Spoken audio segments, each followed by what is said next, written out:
about that? Today wasn't ROBLOX event where RDC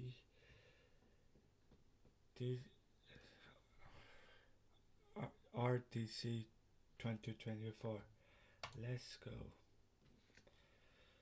Yeah, the new things.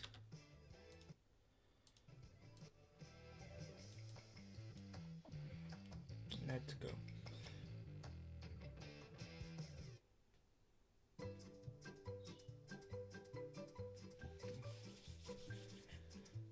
This sick. Oh, a lot of people last year.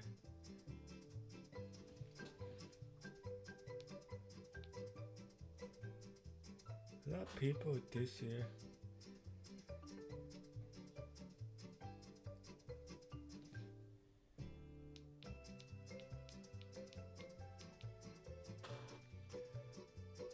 See that realize and do it this long. I need it. I don't know what will get this year. You see food of this wall. Man, I see nothing happen. But it up a lot of times. And then I just saw you on ROBLOX the new things. Maybe I just don't maybe I saw the new stuff for you guys. Let's see.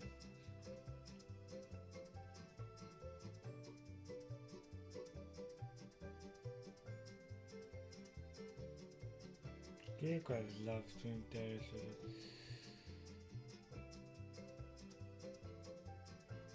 oh,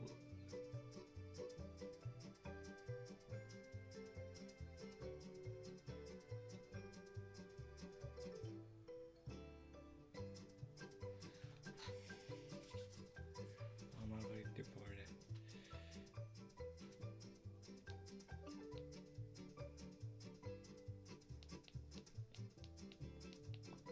I put low my headphone, very low. One of my two music human.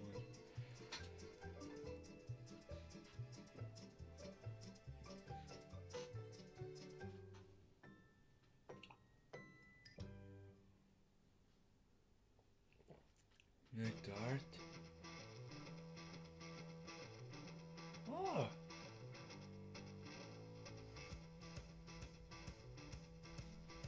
Hi. Books at picky music guy in there's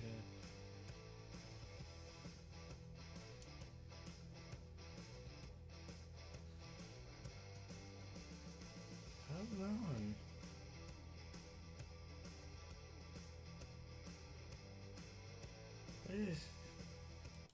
I just skip for all stages. It's time to get this party started. yeah, I might skip for it. 9, 12, 30 million minute. I just skip though.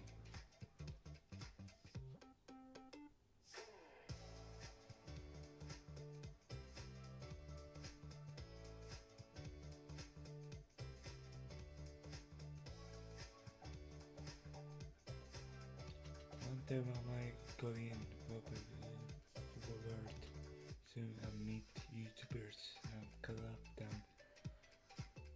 That's a more easier way for me, guys.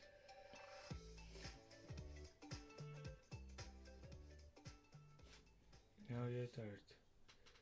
Almost 10 minutes.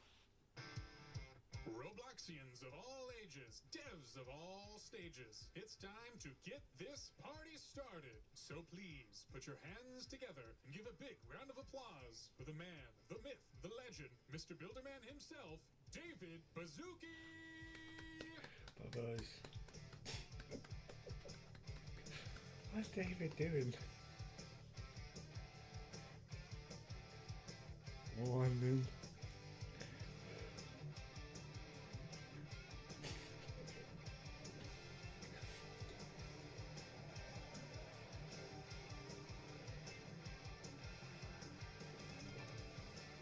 Oh, yeah.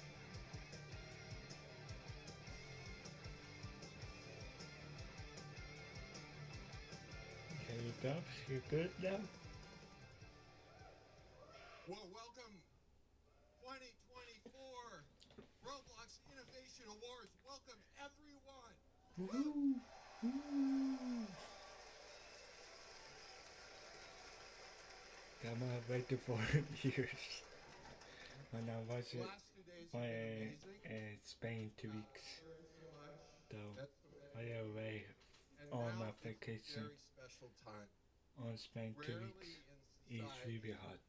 do we honor innovation, creativity, grit, hard work, just amazing people. And that's what we're doing today in arguably one of the most innovative industries in the world. So glad to have you here. We're going to introduce our host and MC, Jay Party. Where are you, Jay Party? Can you talk to me?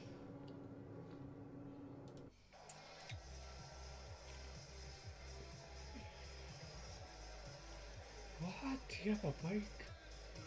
Thank you. Jesus. Yes. Don't worry, this is street legal. I get No. what I'm doing. All right. Wow. We are here and we are live. Give it up for yourselves for making it out. Bye boys. Awesome. Awesome. And warm those hands up because we got a lot of awards to give out tonight. Yes. Woo. All right. Well, thank you, Dave, for getting this party started just right. And that's right, will be your host, Jay Party, for tonight's Roblox Innovation Awards Live 2024. Yes. Thank you for applauding, you three. That was wonderful. Wait. Now, tonight actually is my favorite night of the year. Mhm. We celebrate you, each and every one of you, as a member of our community who has put in the hard work to build such incredible stuff. And so much has happened since the last show. For starters, I got this fancy new mobile command station, or as someone so rudely called it, a podium.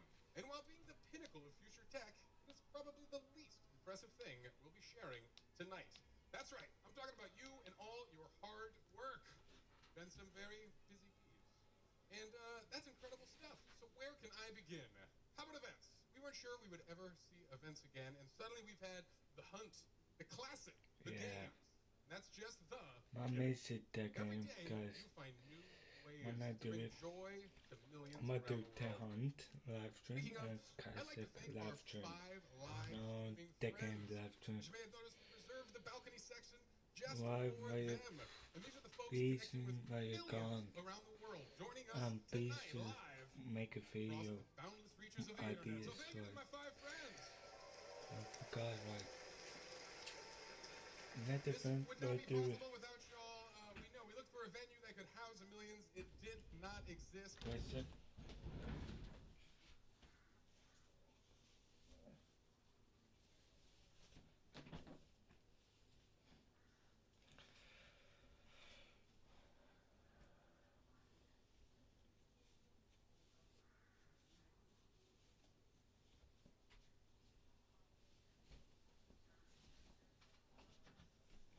My t-shirt is backward, right, guys. Looked and there was no results on the internet. So let's give another special shout out by name Yes, to the it's folks fun. live streaming here tonight from the balcony. Rovi23, Oh. Robin Hood. Oh, quick laugh. Oh. Look at the live stream. How Young and Hungshot TV, and of course, Creek Yeah, why you laughing there? Yeet. Not only are they streaming the show for the first time, this will take place in English, Spanish, Portuguese, Korean, and German. And that's not the only first. Yes, that's a big deal. I've got a couple tricks up our sassy sleeves, so get ready for exciting guests, big name presenters, and unconventional interviews. But hey, we should get this show started. Yeah. There are so many things to celebrate with. Also, like these sweet lasers I got. How about that? Yeah, laser light show. Okay. Pyrotechnics are in the budget for next year, but for now we got lasers. All right. Laser. But the only thing more impressive than my I personal hear laser level collection, 1 fact, of course, my nice our subscribe first presenter. ROBLOX, my We're name getting this show subscribe. underway, so please warm those hands up, and please welcome to the stage co-founder and co-creator of Doors, Redibles QW, and the founder of Doors. Paradox Games and creator of Tower Defense Simulator. Tower Defense Simulator. Redibles QW. Yes. Red. Wow. A Tower Defense Simulator. Welcome This and red welcome night. again to the show. Happy to have you. Thank you so much for having us. We're really happy to be here. I'm really happy to be back at RDC for another year and to be here at the Innovation Awards. Well, let us know. Awesome. What is new in your life, Redibles? Tons. It's too much fun. Working on some awesome updates and a few other things that the community is going to love. That is really Okay, exciting. may I join? Redibles, Are anything they you doing- can unveil? Like maybe You're tough. yourself? What do you mean? You know, the mask, you're right. Yeah, Mask? yeah, The box set, the box set. yeah. Okay, first of all, this is a bag. And second of all, Bag. it's real. It's Real? my real head. No. No. I lost that game. With the box bag head. I remember that. You making your hit top game. Well, I gotta say, this is get out of here and let Yep. yeah, take it away. Oh, you can drive? Bye. Here are the nominees for the best new experience. Yeah, my 100% is try to be. Best new experience. Okay, A dusty trip. that's a trip. My bad is the classic. Souls RNG. My do it, I hate it. I hate it. Yeah. Dress to impress. Just a page, one page sometime. The hard Animal cuts all. Defenders. I'm gonna defend, maybe if I try out. Go full Lidl and fill the freezer with weekend treat meals. Pick No. out your favorite frozen pizza, make it a combo with one of Yeah, these but I salads, a couple and right. save some room in your I didn't mute that. That might do it, guys. Mute. Mute. I'm on your top,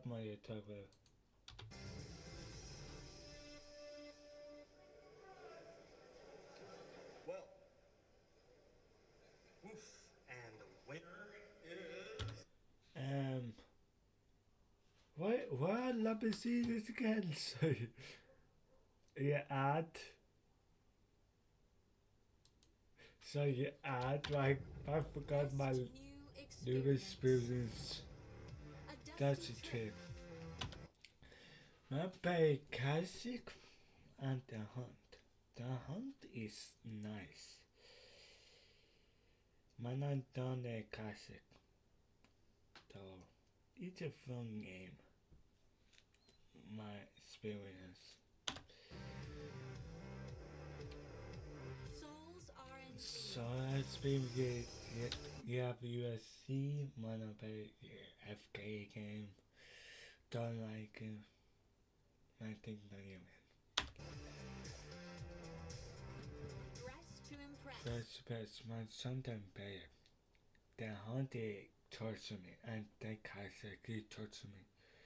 The classic man might think the hunted do it the obby and classic obby is fun obby, fun stuff. I like it. Good event. First best. Infinite Defenders. Wanna play it once. It's really good game. One day might play it. I say Dutchy Trip. Dutchy Trip. The part of the Hunt and Classic. So much.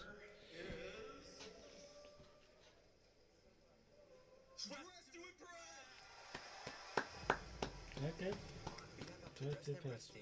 Thank you so much for best new experience. Yeah, all new X-Men. Yeah, try to best way because now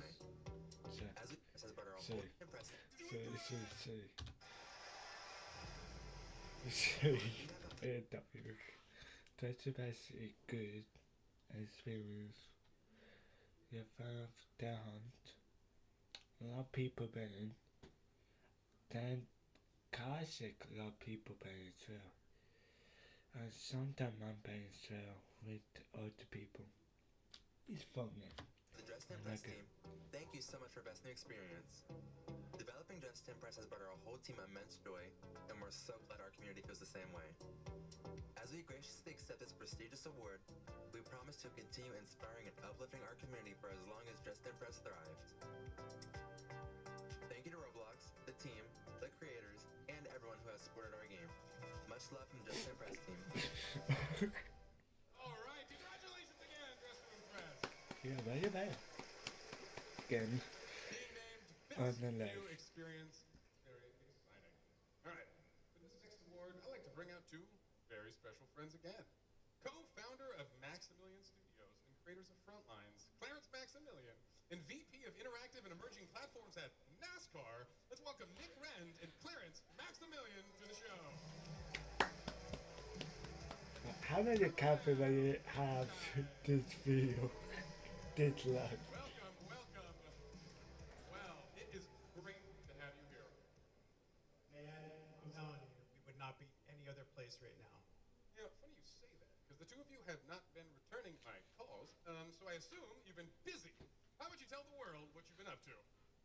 Yeah, my bad, man. I've just been super busy working on this new racing project. It's the most ambitious thing yet. Always. That's awesome. So, how so? Well, with Frontlines, we wanted to make something that felt more immersive. This new experience takes it to a whole new level. Well, I, for one, can't wait to see it. What about you, Nick? Well, we've been busy trying to bring this to Roblox. Racing. Yo, why you bad? All right.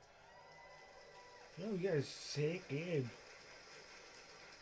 Now, You're finally make don't it. mind me asking. You're finally make a love video with Eric and other people find race. That you find continue Asking you this. a bit of a hardball Continue. question. Do you both have driver's licenses? Ooh, I love Yeah. driving. Guess what? Me too.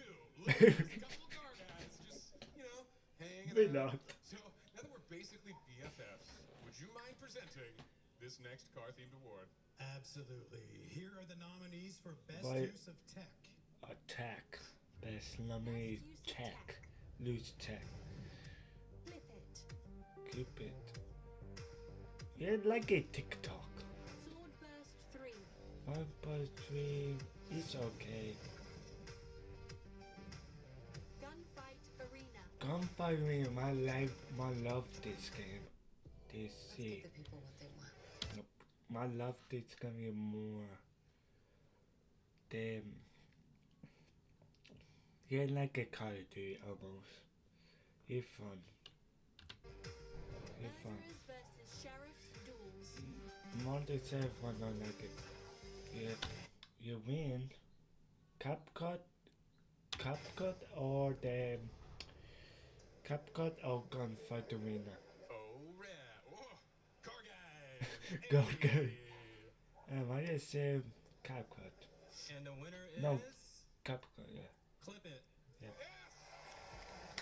Keep it. My name is Jamie, also known as Krypton. I'm the founder of Nerd Studios. We've created Clip It.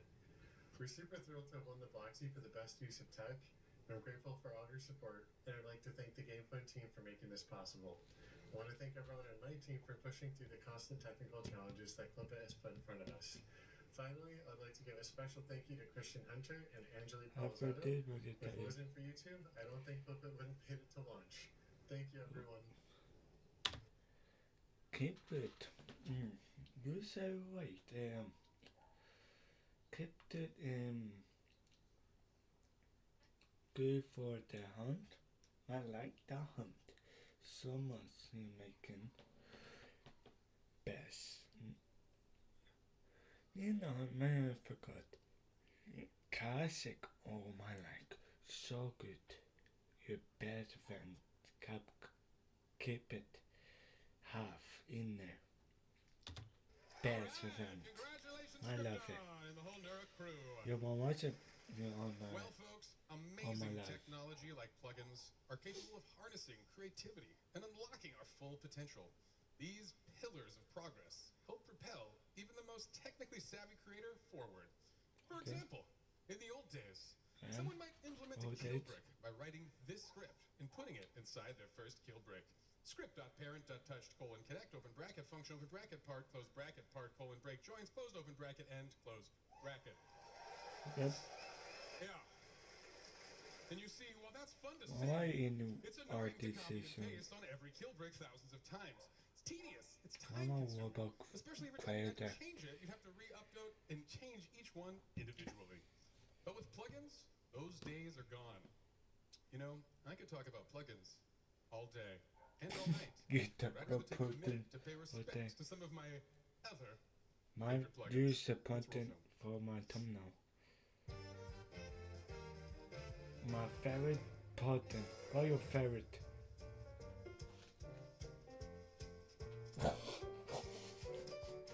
You have a USB speaker. You have a pen.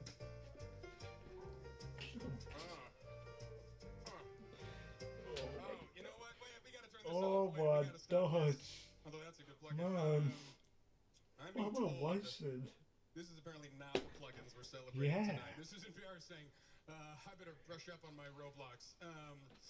Those were some You're fond memories. fired. Well, you know, anything that makes devs' lives easier No, you're is fired. awesome. Good. It's important. And with an ever-growing repository of plugins, we should be having a big old party. Maybe even an award show. So here are the actual nominees for Best Plugin. Thank you. Best Finally. plugin. Best button. Load Character Pro. Yeah, I lose a lot for my thumbnail. Data Store Editor. Editor. Will I lose it? UGC Maker's Toolbox. You guys see 2 bucks? Why I know you think. How many these? I say how many 2 or them. Let's find out without further ado who the winner is of Best USA. Plugin. Yes, The one only UC. UGC Maker's Toolbox. Yep. Winner. I lose my one laser.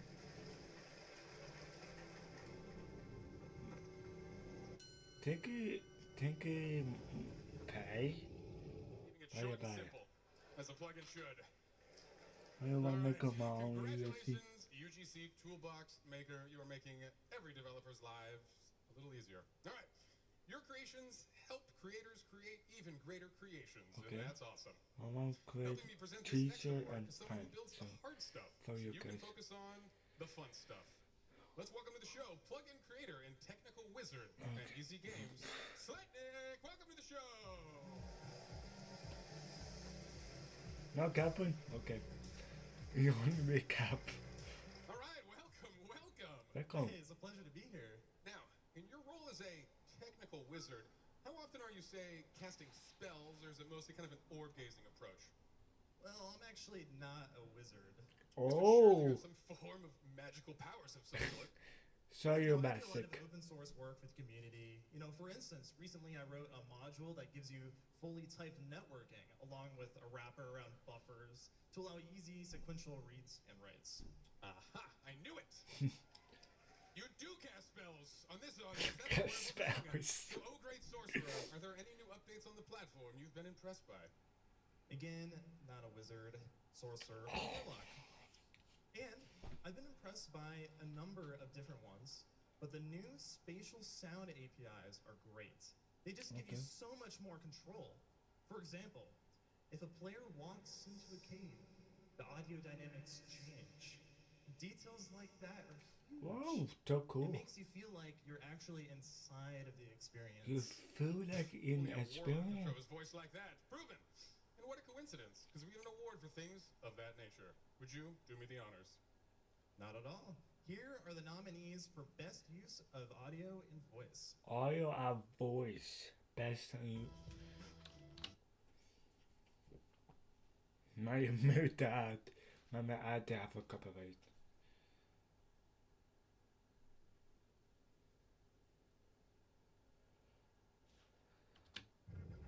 Best use of audio and Best voice. use for audio and Torture. gee, that's good. Poke Haven. Poke Haven. On tap. On top. No, on top. On top. Stock crash. No, on top. On top. On top. Double final. On top. The winner is On top. On Tap. Yes. Hey, it's Brian, Foulmakers. Hey, it's Darren, Awesome X for Life. We want to first extend a great thank you to the team at Roblox for setting up such an amazing Where award you at? ceremony. This is awesome. Never in a million years I think we're going to win an Innovation Award, and we couldn't have done it from our hardworking team and the support from our community. Thank you for supporting us, and we hope to see you soon in On Tap. Thank you. Bye. Congratulations to the team chasing waterfalls. All right, folks. Team Without Waterfalls. sound, connection, and communication would be impossible. And without those, there would be no collaboration or award shows, which would be No lame because copyright? amazing things happen when we work together and when we win awards. Like right now. Wouldn't it be great? Yeah, if there might were as well two win people one. I could collaborate with, hosting a brand new, first of its kind, game show style interview live right now. But wait a minute, I think there are some backstage. So please give a big round of applause for the co-creators of RB Battles, RB Sabrina Battles. and Russo Plays. Come on out! All right. Welcome to the show. Where Awesome do to they? have you. Awesome. Go ahead and take a seat. Love this guy. Nice, Yes, well, welcome nice to the show. wear. And this will be a Nice game show inside outfit. an award show called Hey, Gimme That Limited. My favorite show. Yeah, great. Well, it is great to see you both. Oh, it's great to see you too. Oh, yes. I'm glad to be here. This is wild. Yes, it is. Me too. All right, just you wait. You two have worked closely together for a very long time, and we assume you know each other, pretty well. Well, today we're going to test that knowledge. We've prepared a list of questions that will show if you truly know each other. And for every right answer, you will get a bright and shiny point. You And make for a every face. wrong answer, we'll give away You one give a free face and special we'll make limited it. for free. That's right, that's right. And this will only be available in the Innovation Awards voting hub for 1 week. 1 And week. whoever has the most points at the end will receive the grand prize. All right. Okay, wow, grand Let's just prize. do this. No questions, please. Russo, you are up first. Oh, me. Hi. All right. Hi. Question number 1. What was Sabrina's favorite moment from the last season of RB Battles? Oh, her? Oh.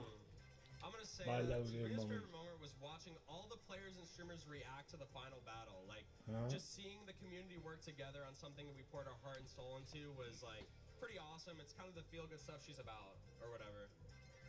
Or whatever. Well, let's see if our video agrees. Roll it. Yeah, that's a... Wait, so instead of completing the final battle, we're saving the universe? Yup. It all comes down to a potato. Well, that was a turn of events. All right, that is correct. Russo, you get a very first point. Oh, I know. Wow. Get over it. Explaining. Here, I didn't even notice. Yes, this No, is a live this- game show. Wow. For the studio audience. All right, Sabrina. What was the name of Russo's 7th grade English You know teacher's this. I parakeet's told you this. favorite snack? Oh my gosh. But you know your Don't forget to favorite repeat the is question. What was Russo's favorite moment from last season? I Oh know my this. god. It's gotta be when Russo came back for the finale. He was really upset he missed some episodes, and it sure meant a lot to him to see how the community reacted to that. Yeah. All right, let's take a look. Welcome to the Army Battle Season 3 Championship. Come on, guys. I'm back and I'm hosting. My pack your It's hosting. about to get slippery. It is actually going to get slippery in this match. I don't know who that was. It wasn't me. Well, ding, ding, ding, because that's a point for Sabrina. It's wild we had those videos queued up. All right, this next question is for both of you. The first correct answer wins the game. True or false? Okay. My last name is actual. False. Party. That's false. There's no way. There's no chance. Yeah, false. It is true. You're lying. Because I want it to be true. You're Which lying. means, congratulations, Sabrina Bright. You're our big winner. He's lying for the show. Thank you very You much. are That's right. right. Your I am the prize Okay. is an exquisite framed photo of me. Ah, Try that out. no. Do I just sit here? That's right. What? And gaze in its beauty. Oh Oh my my gosh. god. Wow, I'm hanging he's this hot. up. I mean, great photo. All right. Great That is photo, a good. quality, worthless You- heirloom. Cherish it always. All right. But for the folks watching How at your home, time to dreams. claim your 2024 Roblox Innovation Awards Limited Sparkle Buddy, available for the next 7 days in the Innovation Awards. Yeah, Hub. man, man. And for everyone here, keep those phones in your pockets because all items will be automatically added to your inventory. All right. That's all we have time for today. So thank you both for being My contestants god, on like, Hey, man, I have Gimme That time. Limited. Everyone say it. Okay. Man, I have time Well, to sometimes say the best way good. to work together is by working No way. against each other. But why don't you say we present this next award together? Let's do it. Okay, but I get to say it because you won the abnormally large size, very handsome, beautiful picture of Jay Party. Here are the nominees for Best Collaboration. Best collaboration. Okay. Best collaboration. Audi Driving Empire Car Racing. No. ID. Driver Zone Empire. Boxing Beta. What's made? Maybe. Maybe even. Bomb Pop Restaurant Tycoon 2. Bomb pump. Why not do it? Despicable Me Livetopia. Think it pretty mean Laptopia. Oh, why? Why add?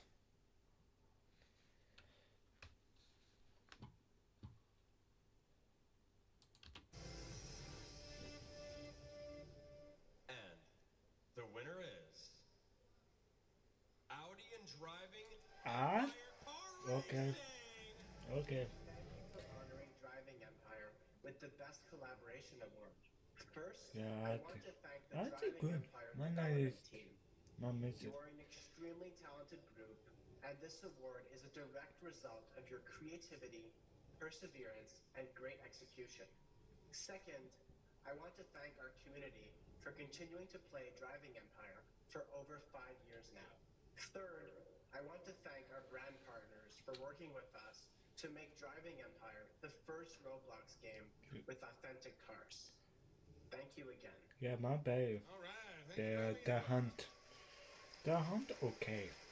Driver Empire. You know, sometimes the key to unlocking next level creativity is working with the right people. So joining forces to help us present our next award is the art director at Sawhorse Studios, Gino Roy, and the award-winning UGC creator, C Sapphire. So please put your hands together for Gino Roy and C Sapphire. All right, you guys take it away. Alright, here we go. Thanks, Jay Party. The great thing about No, creativity Jay Party is that it's limited fought. only by what we Party can dream fought. up. While new tools and technologies seem to ignite new possibilities, what truly sets people apart are when they can create something that the community can connect with.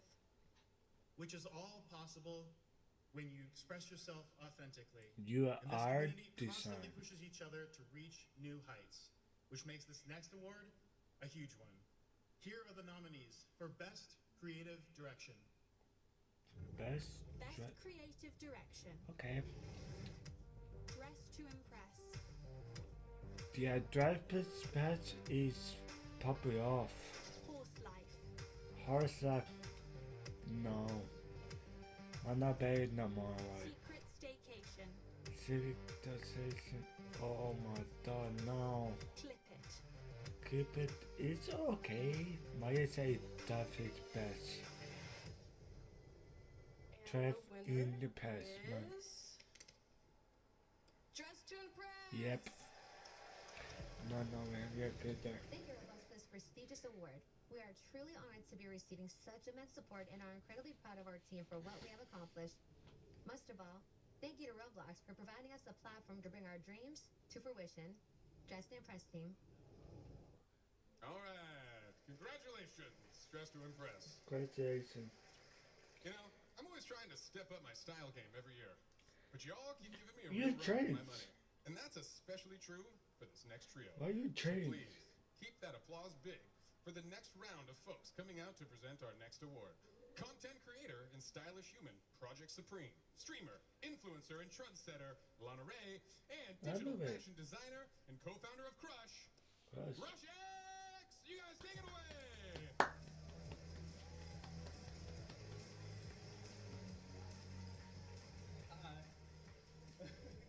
Do you know who you look like? Bald Lana. Honestly, I like Bald Lana. I like that. yeah, That was good. yeah. You know, actually, Oh, yeah. I debated on shaving my head for tonight, but Shave my your outfit head. stole the idea, so I just could not help it. Same. It just goes to show that you never know what the next big trend will be, unless it's one of these items nominated for Best Original UGC. Best Original UGC. Squirrel Suit. Squirrel suit. Knitted arm warmers, very white. No. Messy mermaid waves, brown. Mini plushie 2D. No, squirrel suit. Might see, might bait, lot that move too, might see squirrel suit every time. So if we do like... I kill. No, we didn't. Wait, no, hold on. On We the gotta count of three, say it right? at the same time. Okay, Yeah. okay, yeah. Okay. All right, at the same time. Come on. One, Two, Three. and the winner is... Squirrel Suit! Hi, everyone. I'm Reverse Polarity, and I'm honored to accept this year's Best Original UGC Award for the Squirrel Suit. I'd like to thank Roblox, I'd like to thank my team, and I'd like to thank all of you. But funny enough, I wouldn't have even thought to have made the squirrel suit if not for a certain mischievous squirrel who'd come by every year and eat our Yeah, Halloween might pumpkins. kill lot at moment too. He came by so often that we named him Chuck.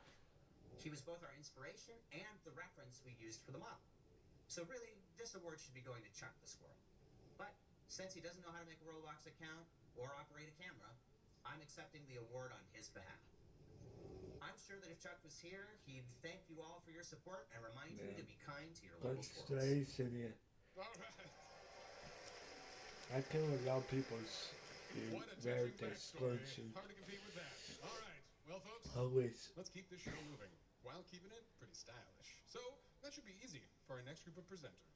Please welcome more to the show, UGC creator and digital fashion designer Jazzy X3, and the fairy godmother of fashion, CEO of Kestrel, Anna LaRue, and game creator and fashion designer Coffee Nerds. Let's go up for all Coffee Jazzy Nerd. X3, Anna LaRue, Coffee Nerd. Nerd. Whoa. You all take it away. Go away. This community is filled Oh, with you're insanely tasting talented this. creators, like my fellow You too. co-presenters. But beyond talent, what sets great creators apart are the ones whose personalities shine through their work. Absolutely, which is easier said than done. It's hard not to compare ourselves to others, but you just need to stay focused, stay confident, and enjoy the process. Yep. And while confidence is key, so is humility.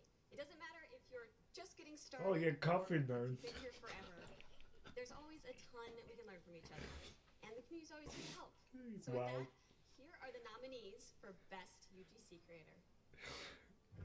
Best UGC Creator. Okay. Maple Stick. Oh, make it sick. Rush X. Watch X. Yeah, watch X make a good one. Reverse Polarity. Why about no? Watch X. Elsed. No, watch X. That's my final answer. Go full needle and No.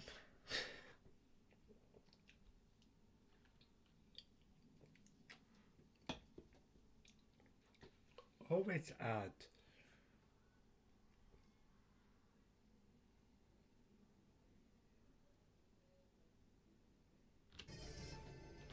What's X?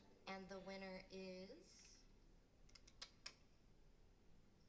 Rush! That is X. What? You see? Roblox Innovation Award? Yes! I've been waiting for this day. 13-year-old me in 2020 staying up until 4 a.m. to add finishing touches to my hairstyles, Okay. which look terrible looking back. Could never imagine that I would be on the big screen. Why you winning on an the award of my bed? own. To be nominated among people I genuinely look up to and admire feels so humbling.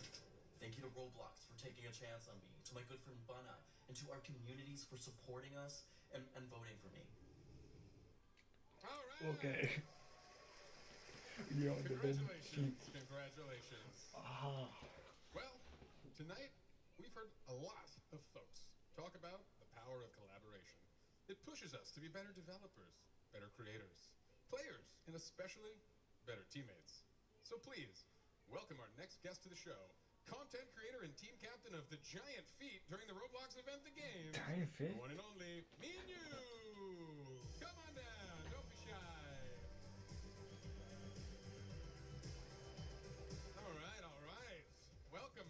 Well, I think I gotta state the obvious. We're all thinking, your feet, not so giant. Okay, well, you know what? I thought it'd just be a pretty funny name. Did not think that it would actually get approved. Also, you probably shouldn't believe everything you see online.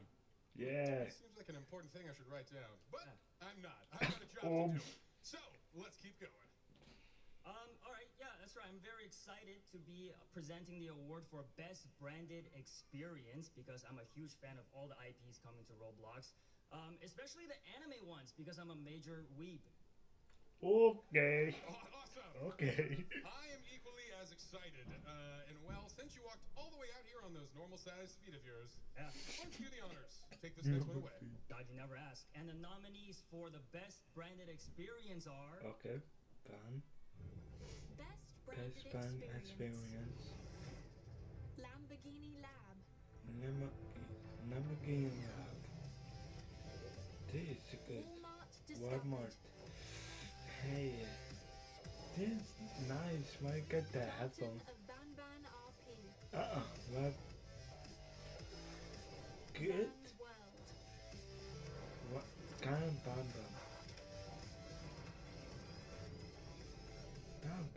Oh. Yeah, kind of Bam. I know how to open this. I got faith. Got it open. Garden of Ban Ban RP. Okay. Cam Jewel, the lead developer of Garden Ban Ban Roleplay. Where's the second one? Best Branded Experience Award. Hey, I'm Ferris. And I'm Geppo. We are the creators of Garden of Ban Ban. Yeah, where's the second one? So much. Yeah, where's the second one? For more exciting Chopper. updates. Alright, awesome. You wait 3 years, no second. Oh, I'm sure your hand's getting a little sore right now, so maybe we'll give you a little pause from so many awards, because as you may know, not every innovation award is being announced for the first time tonight. You see, back in July, we created an event where the community could vote on their favorite experience by genre. That's right, 12 awards. This is entirely by you. And to honor those winners, I'd like to do something a little special. Yeah, might do But it. in order to do that, I'm gonna need an extra special friend. Here to help me present all of those winners is international phenom and Copa Roblox announcer, Heitor Frutuoso. Please welcome Heitor. Heitor. Valeu por me receber. Oh, Heitor, great. Well, hey, not only is Heitor going to help me present the next 12 winners, Oh he's my also god, gonna you help got set changed the now. Innovation Awards record for presenting the most Man. awards in 60 seconds while tap 60 dancing in San Jose. Why tap dancing, you may ask? Jesus. Well, because an award is still an award, even if it's a technicality, and I don't want to waste those 7 years of jazz tap I grew up with. 7 Alright, years, So to make sure I actually achieve this milestone, yeah, Heitor and I practiced this earlier, and I recorded it. So, Okay. don't be alarmed, this isn't AI. This really is Heitor from the past. No. And Heitor from the past is going to help me make history in the future Aye, aye. today. Okay, are you ready, Heitor? Pronto. All right, hit it.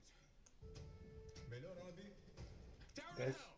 Tower Hell. Melhor educacional. That's All right, word bomb. what one? Maravilhoso, melhor que tiro. Arsenal.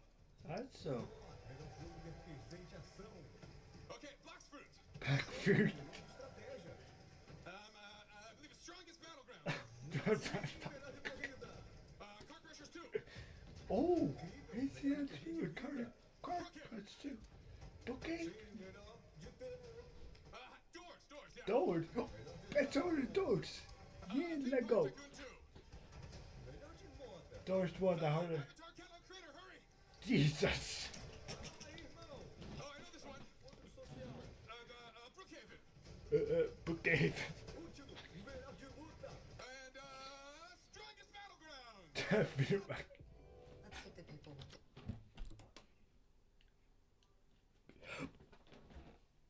Jesus. Can't do it. Why you say? That's fire experience. Okay.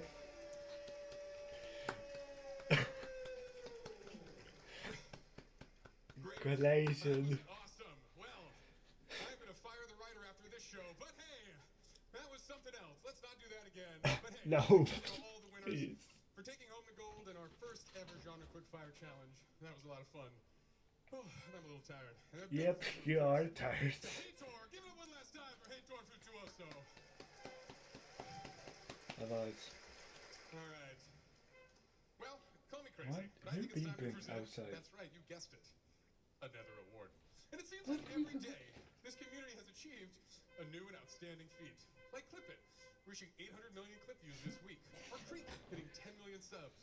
Or the Soulsborne team causing 24.3 bajillion player meltdowns. Or the 50 gazillion shiny threads razzling and dazzling from my suit jacket that I threw off stage. And while all of these are wildly impressive, the numbers racked up by the winner of most concurrent users is absolutely monumental.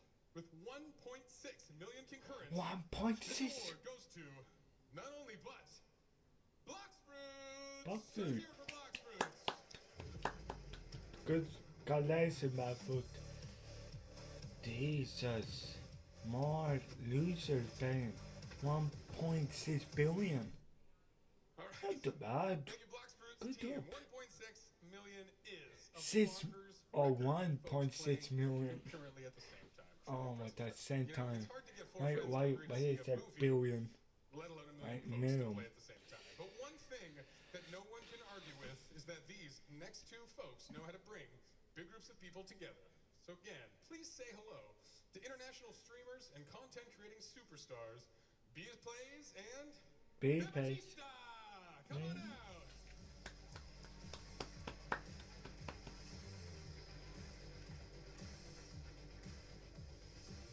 With so much amazing content out there, the best way to stand out is to stay true to who you are. When you're genuine, people aren't just connecting with your content, they're connecting with you. And when that happens, it's not hard to love what you do. That's right. When you share your unique perspective, you can build an audience around the entire world. Here are the nominees for the Best Video Star Video. Best Video Star Video. Best We food. build our own cart rides in Roblox. Oh. This coaster is aesthetic. Sexy. This is the thumbnail. Cyan loves yellow. We are no longer Dog Tyler and Fox Snowy. We're now Kitty. Kitty. Best Rainbow Friends videos ever made. I just want to get a better look. Copa Roblox. Ah. Don't know about that. F. And the winner is? It's funny? Cap? What? Olá pessoal, meu nome é Cap Luiz, Baba, eu sou conhecido na comunidade de Why Roblox is como it Santos in funny? Massinha. Eu comecei como um canal de futebol no YouTube e vim conhecer o Roblox no final de 2022. Eu tive essa ideia de realizar um campeonato de futebol dentro do Roblox. Eu não esperava que ia ter toda essa repercussão, eu fiquei muito feliz com toda a repercussão que teve e eu estou muito feliz por essa conquista que eu estou tendo hoje. Eu espero continuar crescendo e trazendo mais conteúdos de qualidade envolvendo Roblox e esportes. Agradeço a Roblox por essa conquista, que com certeza será algo que eu nunca vou esquecer e que também é muito importante para mim e para todos nós brasileiros. Alright, you have termination in there. Truly amazing work. No, Thank you really, again to the thank Copa Roblox crew for helping us with that last award as well. Okay. Well, as you all may know, we are social creatures. Since the dawn of time, it's been in our nature to want to connect with one another. And with the proliferation of innovation in social spaces, we're entering an exciting new era of human connection. Especially with games like Neighbors, Therapy, On Tap, Clip It, that are all pushing the boundaries of how people come together on Roblox. And it just so happens that some of the folks from Naro Studios are here with us tonight. So please, welcome a special friend, the technical lead of Clip It, Juniper, UI lead of Clip It, Brooke, and Skit Master extraordinaire, Willie and Gaming. Come on out!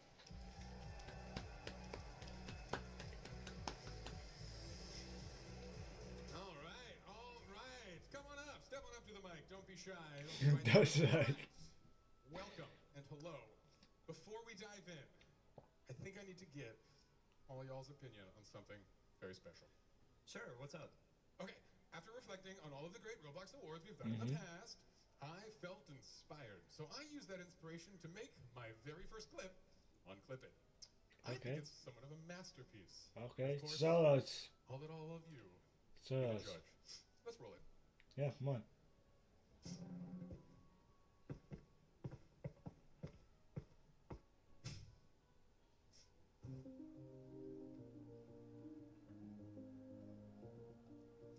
Hey folks, welcome to the show.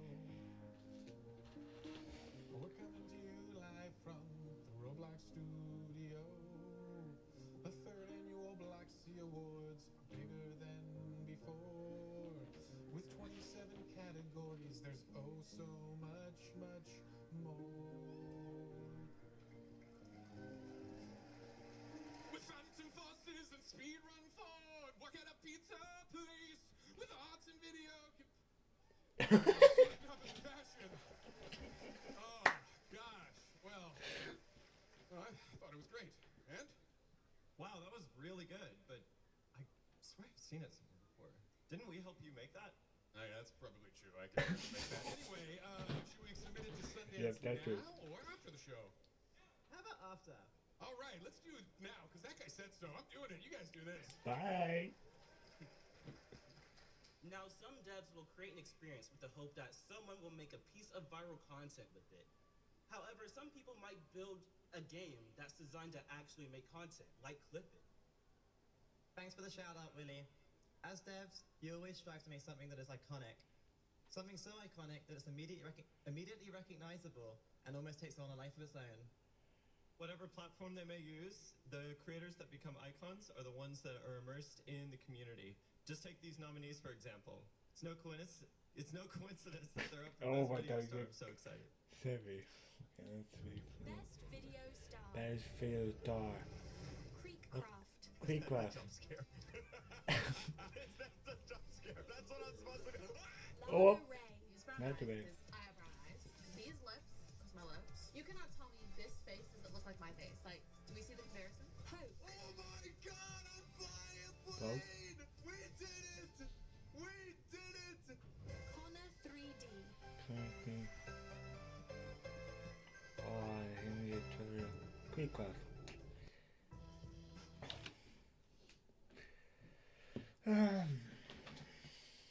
We have Creekcraft Gaming. You see the thumbnail. And the winner is Creek.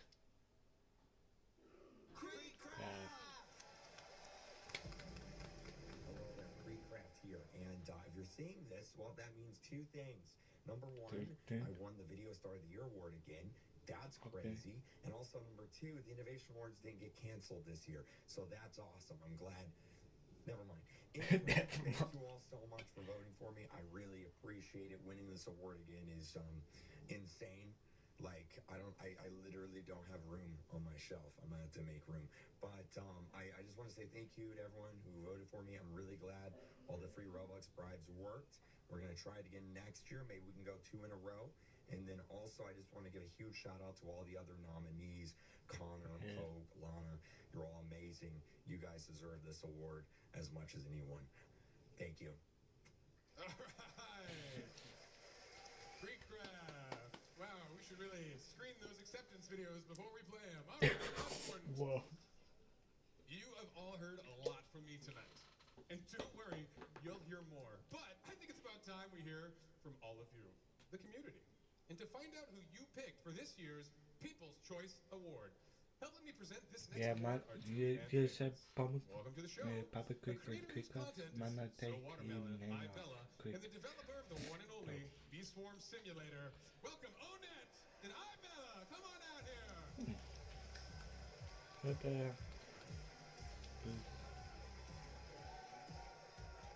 Thanks, Day Party. Although every innovation award is special, People's Choice is a little bit different. From the nominees to the players, it's all to the winners, it's all determined by the players. And while they may look incredibly different from each other, all of the following nominees have one thing in common. The developers have a deep understanding of their communities. If you have a doubt about what the players want, just ask. The Roblox community has never been shy when it comes to sharing their ideas. Okay. Here are the nominees for this year's People's Choice Award. People's Choice. Gunfight Arena. Okay. Thriving Empire. Car racing. The Strongest Battlegrounds. Dress to Impress. No, wait again. Gunfight Arena. And the winner is... Gunfight Arena. Yep. Hey, it's me.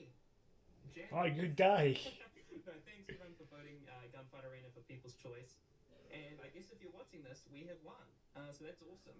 I want to have a huge shout out to Cullum and Colin. They've worked really hard on this project. And without them, it wouldn't be probably 10% of the game it is. So yeah, once again, thank you to the fans. Yeah, cheers. Congratulations. I'll be keep updating. From New Zealand. Thank you, Jandel, and congratulations. I have 100% new update. Classic my like. Getting more free limited. Should we give away some more awesome stuff? Yes, we should.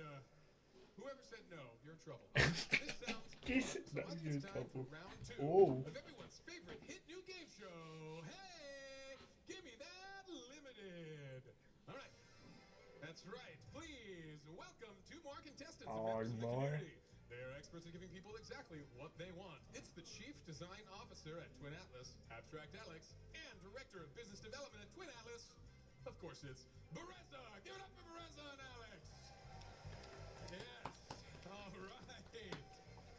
Oh, the next victims. I mean, the next winners. All right. Well, thank you both for joining us all here for another edition of Hey, Give Me That Limited. Of course. Are you really going to give away another limited? That's right. I wanted to give away your limiteds, and legal told me I couldn't. So now it depends on something else. On what? Well, that's you two, you silly goose. Are you watching? All right, if you weren't paying attention earlier, that's too bad, because we're going to change the rules anyway and do something a little different. Instead of seeing how well you know each other, we're going to test your knowledge of old-school Roblox lore. And seeing as Twin Atlas built the hub for the classic, this should be a piece of cake. Yeah. That's My right. name is Classic. So, here's a quick reminder of the rules. I'll ask you a series of questions. Answer correct, you get a point. Get it wrong, we give away another Innovation Awards Limited for free. All right, and whoever has the most points at the end is the winner of the grand prize. No questions, please. Let's get started. Abstract Alex, you're up first. When I say bacon, what's the first thing that comes to mind? Hair. Let's see what we got. It's hair. That is correct. That is correct. How about? That was an easy one. We would have accepted noob, which you, sir, are not. But either way, that's a point on the board. Reza, when equipped, what randomly makes this sound?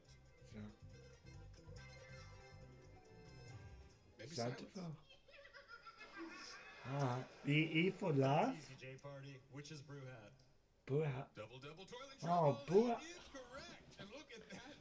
Witch's hat. Oh, the original designer knew how that worked. But hey, that is a point for Bereza. Right. This final question is for the both of you. The first correct answer gets a Yeah, point. you wish. What item is in the second slot in the absolute classic Crossroads? Bouncy ball. A slingshot? Satan? The correct answer is obviously Tom? the What? rocket launcher. Oh, rocket launcher. Well, okay. It saddens me to say it, but you both got it wrong, meaning you're both losers. But hey, I'm to give this away. That's right, folks. For the next 7 days, there's a special limited ribbon wings now available in the Innovation Awards Hub for free. And since you both got that wrong, we've got a tie. So don't worry, congratulations. You both get to share a picture of me going to brunch with some of my besties. Let's check that out. Oh yes, that, my friends, is better than any limited we've ever had. And for you, Bereza, this will be the best looking art you've got in your house. So, congratulations on being a tastemaker. Okay, let's give it up for both of you again. You did great, you did great. I can tell this show's gonna have a long syndication run. All right. I think it's safe to say we all won for having witnessed such fierce competition. Although sometimes there needs to be a more obvious winner, such as at this award show. So, would you two mind doing me the honor in presenting this next award? Absolutely. Okay. There's no one way to build an amazing studio, but there are definitely things that you can improve your odds. So first, you need to take care of your people, set them up for success by building teams that complement each other's skills, and secondly, foster a culture of sharing information and resources. Don't forget communication, and more importantly, listening. Make sure you always listen to your people. Think of it as being of the community, by the community, and for the community. If you always operate from a place of delivering what they want, you'll be in great shape. Here's this year's nominees for Best Studio. Best Studio. Well done. Best Studio. Century Games. Games. Sawhorse.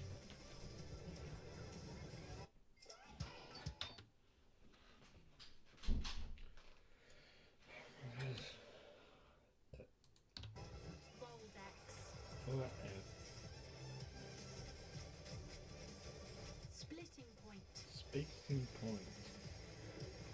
I think it's Splitting Point. Yeah, and the classic. And the winner is Splitting Point. Splitting Point. Yep. Hey guys, it's Jandal. Winning Studio of the Year. You again? Absolutely amazing. I just want to have a huge Oh yeah, shout out to let's my go. team. Without them, we wouldn't have even probably been nominated. They're way more talented than I am, believe me. Roblox. And yeah, my kids are crying, so They're I did crying. cut my acceptance speech short. So see ya.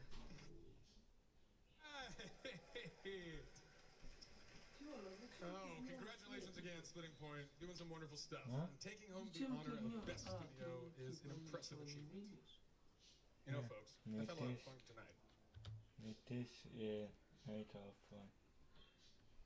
But there's actually only one final award, and that can only be presented by none other than the man himself, Mr. Builderman, David Baszucki. Let's welcome him back to the show.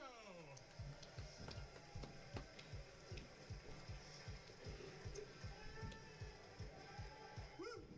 Good sir. Take it away. Jay Hardy. First off, let's...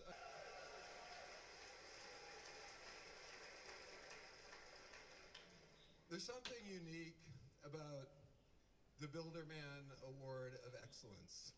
The first thing that's unique about it is everyone here and everyone in the Roblox community is a nominee. So thank you just for your amazing creativity. And the second thing that's unique about this award is there's so many of you that are so right in the same zone that it's an incredibly difficult thing that we have to do every year to make this selection. The winner of this one showed up, and I'm proud, probably around 1,000 concurrents. I first saw it, and I sent some emails to some of the executive team. I just thought it was, engaging and unique. And many of you pop up at 1,000. This one really caught my eye. The winner this year of the Builderman Award of Excellence is Dressed to Impress. Yeah! There's a basic game. We are so incredibly honored to have Just Impress received its esteemed Builderman Award of Excellence. We always strive to produce quality updates that emphasize the passion and dedication we put in for Just Impress. We seriously could not be here without our amazing community and support from people across the world. It's safe to say that we took the world by storm very quickly, but we are so grounded and so thankful to the amazing people we've met on the fast lane. All right. Oh, my friends. Well, it feels like the night has just flown by. But that was the final award of this year's Roblox Innovation Awards. And I just want to thank each and every one of you for coming. I hope you had a good time. You guys were incredible, engaged. Your volume was amazing. Next year, maybe we'll do an award live here. We can hear the biggest cheer, because it was incredible to be a part of this and a part of all y'all. I hope you enjoyed RDC this weekend, and I hope you enjoyed the show. And I want to give a big thank you to everyone who joined us at home and tuned in again to the 5 live streamers bringing the show to the ends of the planet. This was incredible, and we couldn't have done it without you all. I want to do a big round of applause for the live streamers at home. But really, I want to give a big shout out to the ridiculously talented devs that are here, the creators of every type, big and small, from every element of what it takes to create an online experience, be it a game, social roleplay. These are worlds that you bring to millions and millions of people, and even more people every single day across the planet. Well, as you can imagine, I love celebrating, and it's a big deal, because it's no coincidence that my name is J Party. No. And I hope you all enjoyed yourselves. I know I sure did. But for the folks at home on the streams, this is it. We're tuning it out. And it's been fantastic to have you all. So let's give everyone here one last shout out to the folks tuning in at home as we say goodnight to the 4 corners of the earth.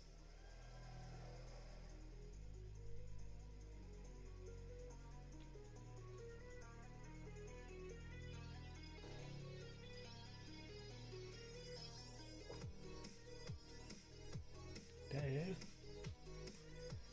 these download pro people one. Maybe I'll show you the Twitter.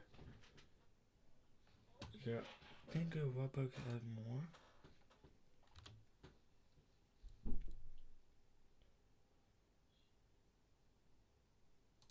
I think Roblox have more.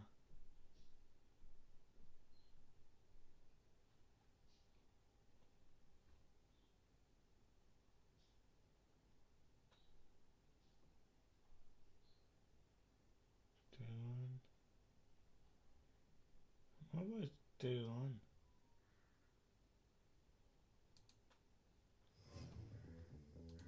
That day one again. RDC 2024. This is a worldwide creative audience. Welcome everyone. Your amazing content supports connection and ultimately lets us play. AI is already everywhere at Roblox. You can automate tasks for your experiences. This is about bringing your vision to life faster. To create your experiences. This is about bringing Women bedfish 8 a.m. and 10 a.m. 2 hours. Your vision to life faster. We believe 10% of all gaming content worldwide will flow through the Roblox ecosystem. We have automatic dynamic occlusion culling. Your users will just press play and it will be faster. Oh, We're expanding our offerings and are thrilled to bring Shopify on board next. Wow. The opportunity for brands and Roblox creators to work together has never been greater. Roblox Party. It's a way that people can come together, coordinate, join servers together every single time. We're thrilled to bring back music and to unlock even more ways for creators and now artists to get discovered on Roblox, pushing Roblox to the forefront of culture across every genre. Our community has grown well beyond our platform. I really want to thank our influencer community for the fun, entertaining work they do every day. The Hunt, the Classic, Mars, The Hunt, May, Classic, Drive, Roblox, Autumn, The Game. Korea, I missed The Game. Our next event is going to be Spooky One. It's a Halloween Spooky. event. Keep your eyes open. It's coming soon. Our goal is to make possible for you to manage I your like these community from one place stuff. on Roblox. We want to make sure that we're all working together. And we hope you're seeing that in the product. I really have never been more excited about the future of Roblox. We can't wait to see what you're going to build this year. Thank you all. It'll be a long lifetime.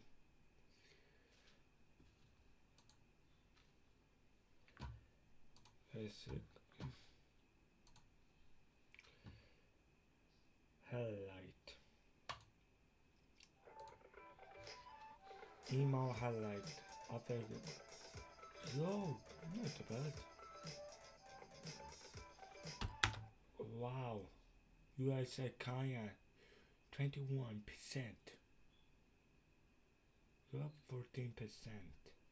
Rest of the world is 22%. Not too bad. These 803 million article 10%. Yep, okay, party. Not too bad. Join. Hey, join the party. Your party. A new way to the group up with your friends and enjoy Roblox experience. You join. You're like a Discord. Almost. You're like a WhatsApp. Join the party. Yeah, I want to join. Yo.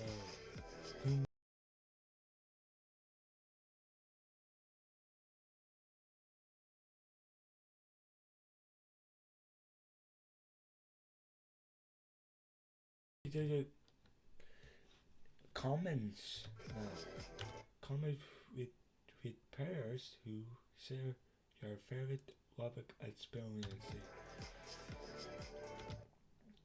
About the announcement event forward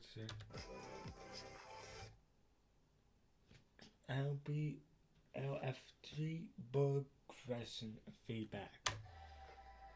Don't get to ask question, you reply 3D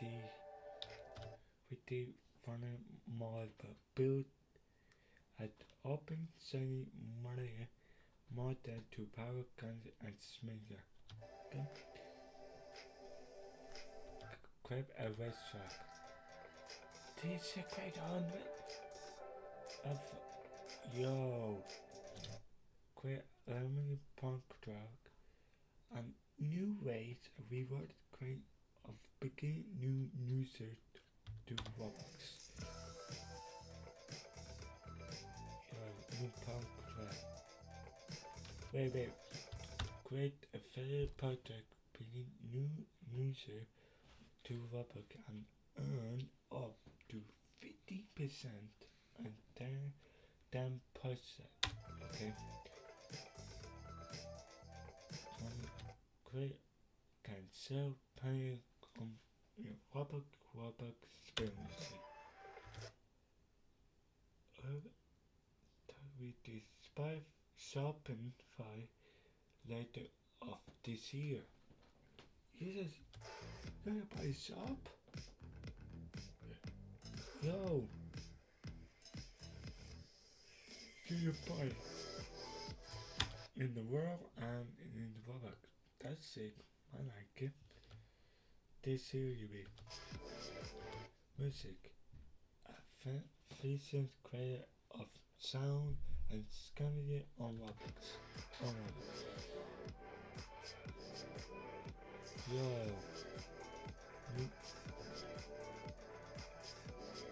That's it. No, we just pay as low. You pay now.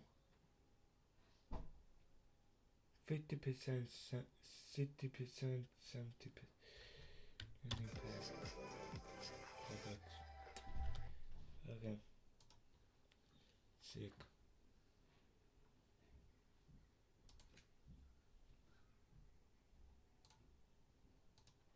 That's okay.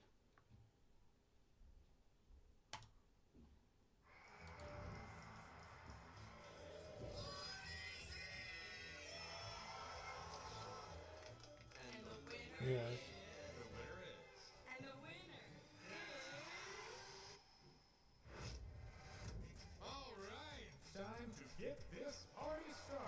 Dude. So with the legend, Mr. Builderman himself, David Bazooki. 2024 Roblox Innovation Awards. Welcome everyone. Woo! We honor innovation, creativity, grit, hard work, just amazing people. That's what we're doing today in arguably one of the most innovative industries in the world. So glad to have you here. Thank you for one of the most innovative industries in the world. So glad to have you here. Thank you for your amazing creativity. The key to unlocking next level creativity is working with the right people. There's always a ton we can learn from each other, and the community's always here to help. Of the community, by the community, and for the community. If you always operate from a place of delivering what they want, you'll be in great shape. This community constantly pushes each other to reach new heights. I just want to thank each and every one of you for coming, and I hope you enjoyed the show. But this year's Roblox Innovation Awards. Say goodnight to the four corners of the earth. Oh, you lose. Dude, how much?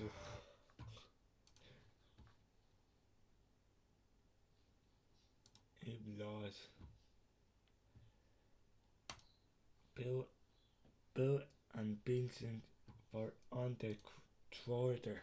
Please welcome Raj Bhatia and Ty Bowie to the stage. Okay. For this, my go back to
not that good.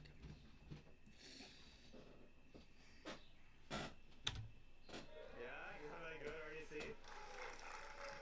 We're super excited that all of you are here to talk to us today. Talk with us today about console. My name's Raj. I'm joined on stage here by Ty. We were part of the team that brought Roblox to PlayStation and Xbox last year. And maybe.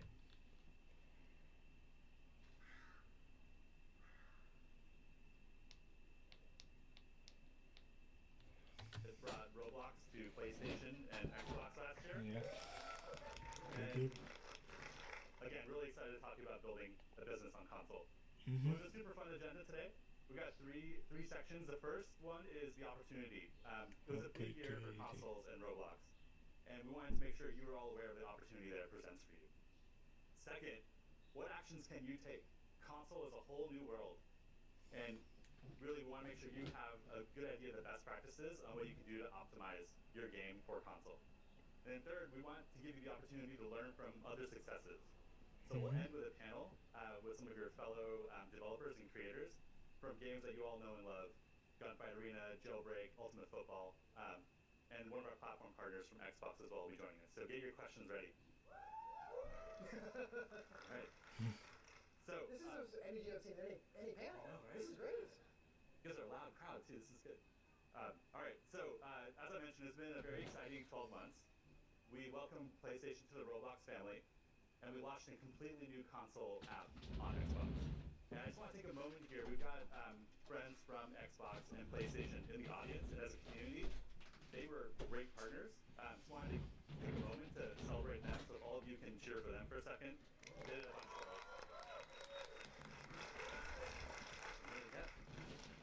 All right, great. So these two launches last year were a big part of us making our Roblox Everywhere vision a reality. And there's two sides to that vision. The first is for our users. We want our users to be able to get to Roblox, to get to your great experiences on any of the relevant gaming platforms in their lives. Second, it's a really important value proposition for all of you, our creators and developers. We want you to be able to create an amazing experience, hit a single button, and be live on all those platforms and with all those audiences. And we last year with the console and VR launch, we essentially got to that status on all of those major platforms. So it's been an amazing year. Let's talk about the results and how you can grow from the explosion. So last year we launched PlayStation in October, and PlayStation launched 8 the good one. With the PlayStation launch, not too bad. Big hit Roblox PlayStation download cost 10 million market. Wow.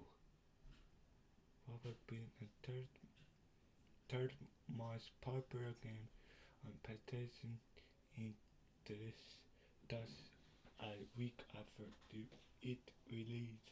One popular PlayStation game free to play Roblox and the final done it. It's really good. Adoption's been amazing. I and others were huddled around monitors, looking at feedback coming in, figuring out what bug fixes we could send out right away as that sort of explosion was happening. And we were blown away by the results. During launch week, Roblox became the third most played title on PlayStation. And it wasn't just the launch. We didn't pop and drop or anything like that. A year in, we're still the top 5 most played titles. And not just on PlayStation.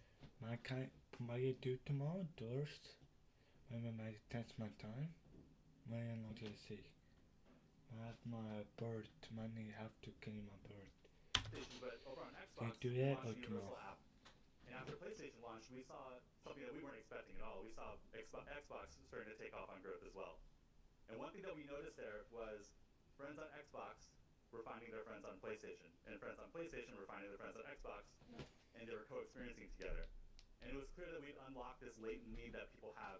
They just want to play with their friends, doesn't matter where they are, and they want to be able to play cross-platform. And as we just talked about with the Roblox is Everywhere vision, Roblox is set up to take advantage of that platform-agnostic social network and cross-platform play. And while we're talking about top lists, we're also still in the top 5 most played titles on Xbox as well. So if you think about our community and our reach, we're up there with all the other major game franchises on console. Overall, Roblox grew on console devices more than 2.5x over the past year. At this point, it's so big, it's so relevant, you have to make it part of your growth strategy. And so yes, there are more users, 20% one time per day. It's about more than that.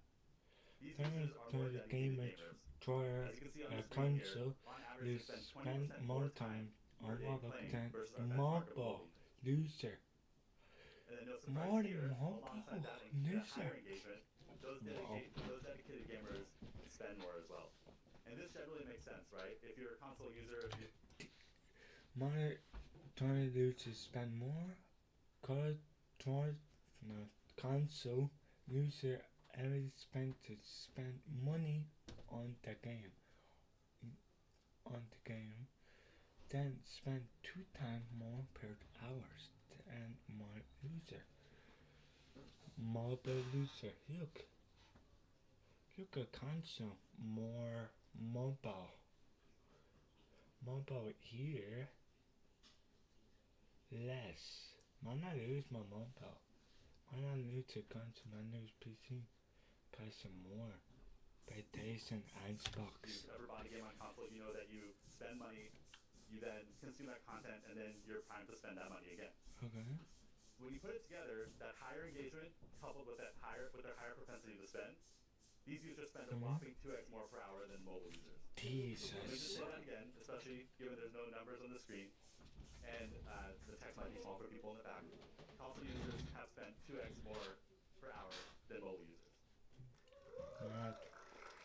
It's good. And the news gets even better. Optimizing your experience on console opens it up to the most dedicated gamers, those who play on multiple platforms, mobile, desktop, and console. Imagine a user who's playing your game on their mobile device on the bus home from school. They get home, of course they do their homework first, and then they pop open their Xbox, and they jump right back into playing your game again. Yeah. These multi-platform users play and spend at even higher rates than those who play on just one platform. Yeah, mobile, your phone, you're dead quick. Why else should you care? Even with that impressive growth, engagement, and monetization, we're not done. Console will continue to grow. Market There's a few only ways we wanted to highlight for you on how that's going to happen. First, we're working with our friends at PlayStation and Xbox. Quote, are not done. Consumer motorsport of Xbox and PlayStation Store. New user with new experience. Okay.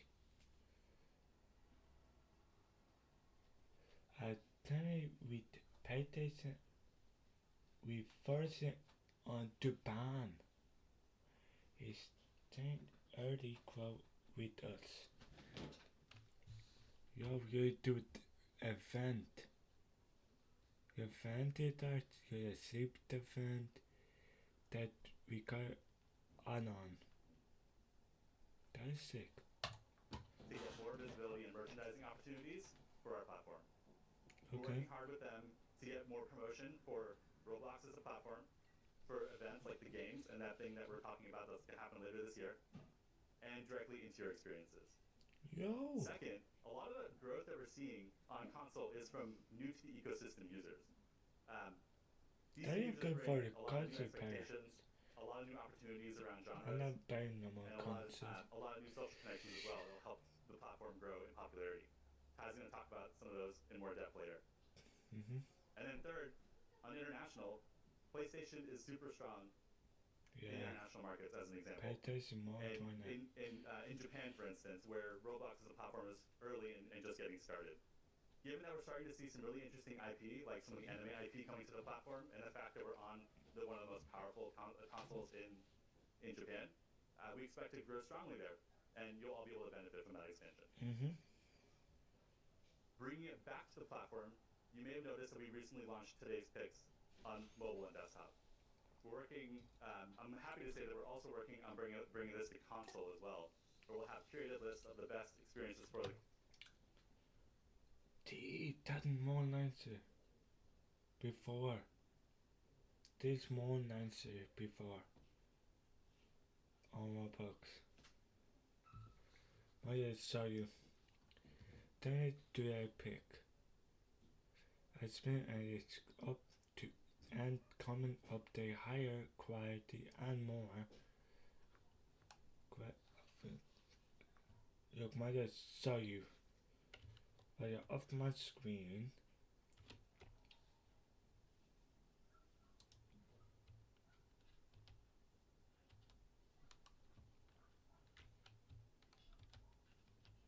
Off my screen, I just show you.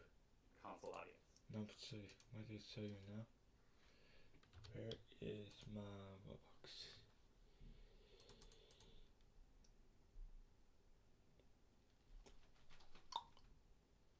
Where? Nope. Different Roblox player.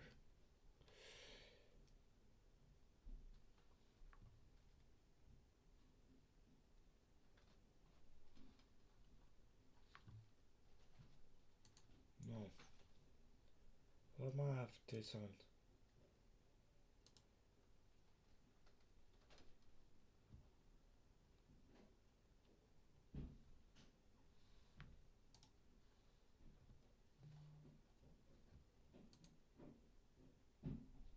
Stop. L. Close. On YouTube. I back my screen. 60. Shift F. No. Look this. Look this. Tire console looking now. This is the console pairs. Though my right back.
Not bad.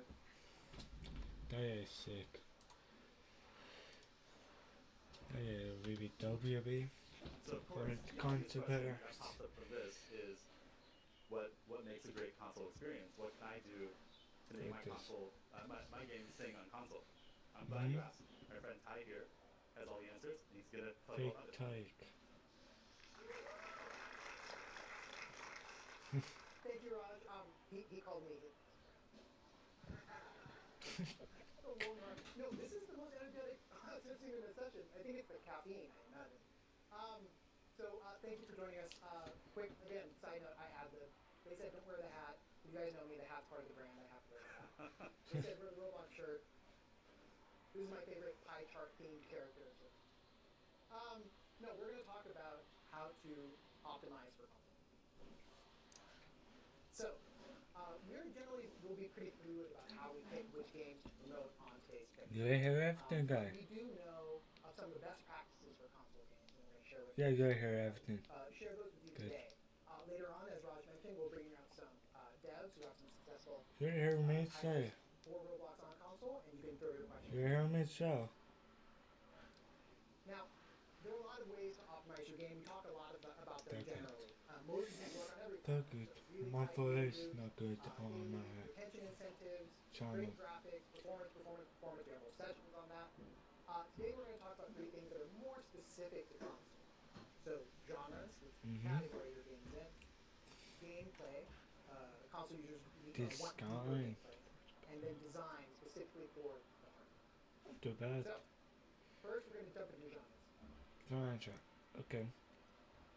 Not a lot of surprises here if you guys play on console. Jesus. Popular shooter, half of 10 Xbox most played title. Okay, gun, sport, fight, anthem, sport, soccer, and basketball are more popular. Okay, and experience the world and open icon. second. genres on console. So first, shooters. Half of the top 10 What? most played titles on Xbox are shooters. Like, for instance, Call of Duty. You've all heard of it. It's Call of Duty, console users. gun fight. Right after that popularity is sports. Actually, if you attended the international session just before lunch, they also mentioned sports is something that's international. Soccer and basketball are the most popular. So, for instance, EA Sports has a very popular title. Yeah. NBA 2K, my son will not put that down. He plays that incessantly. We're looking for those as well. And the last most popular category, action. Action. This is open world action. Expansive worlds where you can do anything. So imagine Grand Theft Auto. Yeah. Again, Action. an international session. GTA 5 something. So think about bringing experiences that users are actually looking for on console, bringing them to console, and you'll find success there.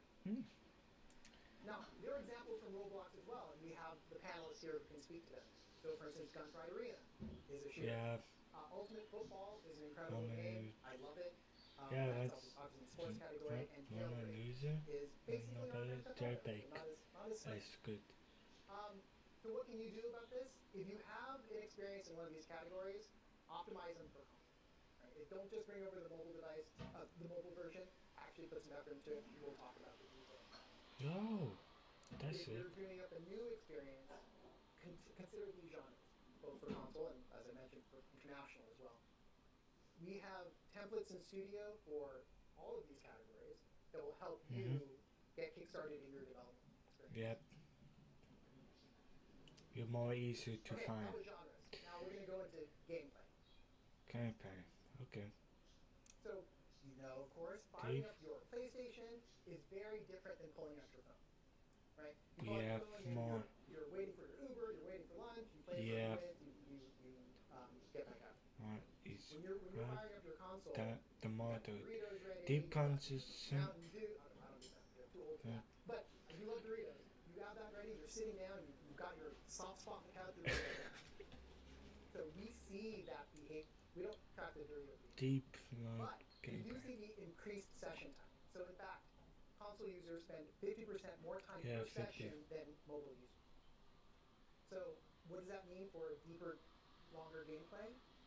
Is optimizing for that longer experience. So for mobile, you're optimizing to bring them back in for re-engagement.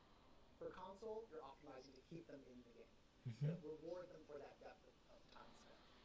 So we're going to walk through a couple examples of some great ways to do that. Deeper content, secondary activities, and showing them visible. But this is definitely an area trying to advance. This is an area where you need to be creative, right? You know your game, you know your players, you need to explore it. So, an example of deeper content.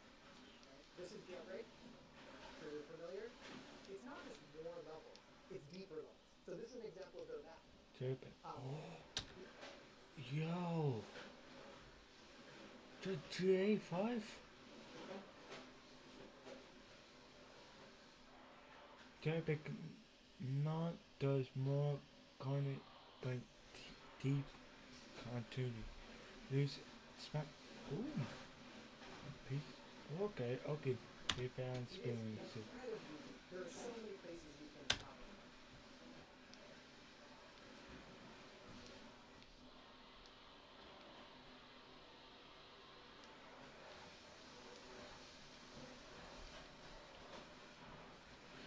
Okay, you remember on this. You come to okay? You remember finitary for the country.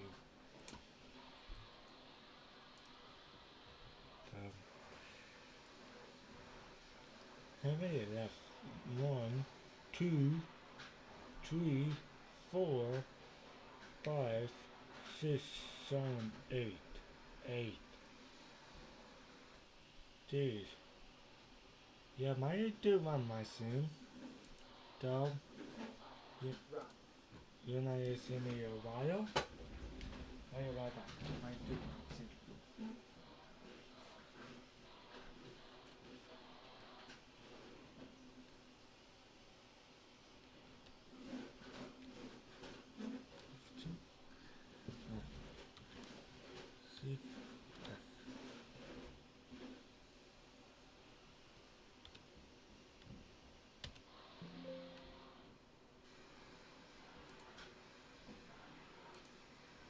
back.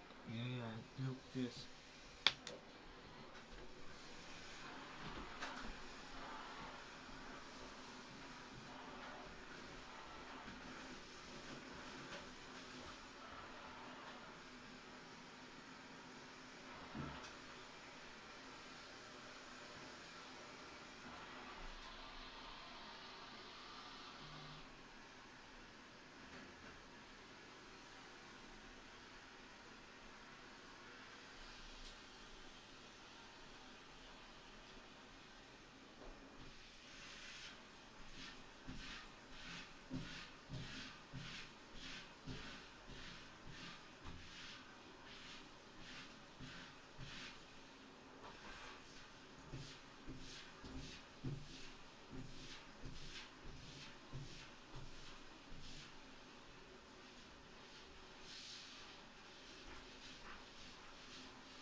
And top 12?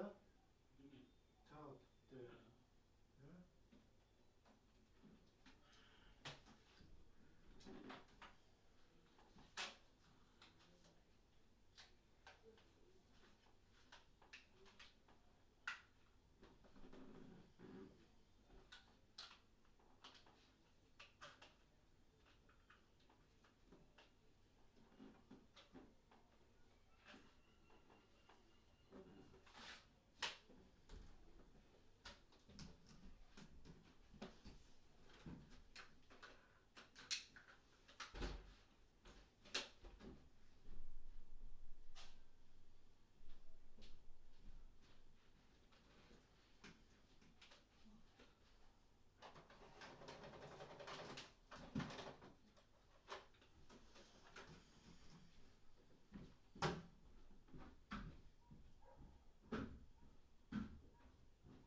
the shot. You can chase criminals, or you can run from the police, or Only very people long might time on have this a map hit and for still discover laptop. new spaces. They also have, as you know, two different modes of play. There are different characters, police officers and there's criminals. So that added complexity is a completely different loop, and it gives users more ways to explore. So think about that depth of content.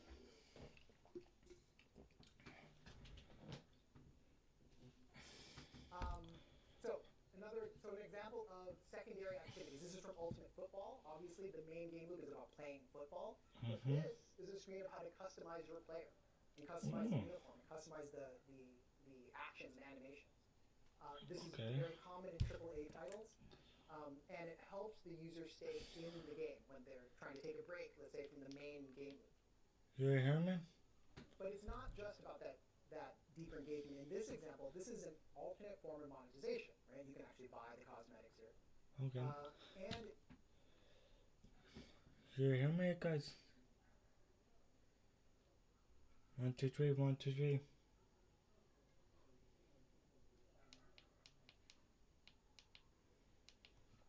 Consume are repair, park mode, offensive, common in a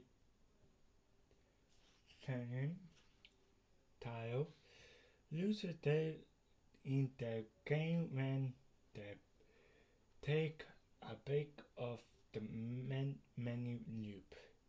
Always can help money and apply to new. It's a completely different kind of game loop, which attracts a different kind of audience, right? There might be some who would enjoy doing this versus playing football directly. Okay. But a great example of secondary activity. And this is an example of visible progress from Ultimate Football. You can see the progress that they show in the upper left here of different ways that you can progress in your play. You guys know that this is important. You play games, you've seen this Give progress, you design fair games, reward you of build this progress their in. time. Console help month game time. One thing to think about as you're designing this It is how take long does to it take to complete balance suit and lower goals. You know Shorter goals may this. take 10 minutes. Okay. Perfect for a mobile user. Get in, play a little bit, get out, come back and finish another goal. Longer goals may take an hour, 2 hours, days even. but that Oh yeah, is it's a bit very back up. strong sense of accomplishment for that deeper gameplay. And that's perfect for console. So at Roblox, of course, you're designing across platforms, so mix and match. Have a balance. So here, Ultimate Football has a balance. 35-yard passes 25 20 yard. times, that's way easier than 50 yards 25 times. Okay. Again, you guys know best. Yeah, this is your game, your game loop, your players. Figure out what works for you. Yeah.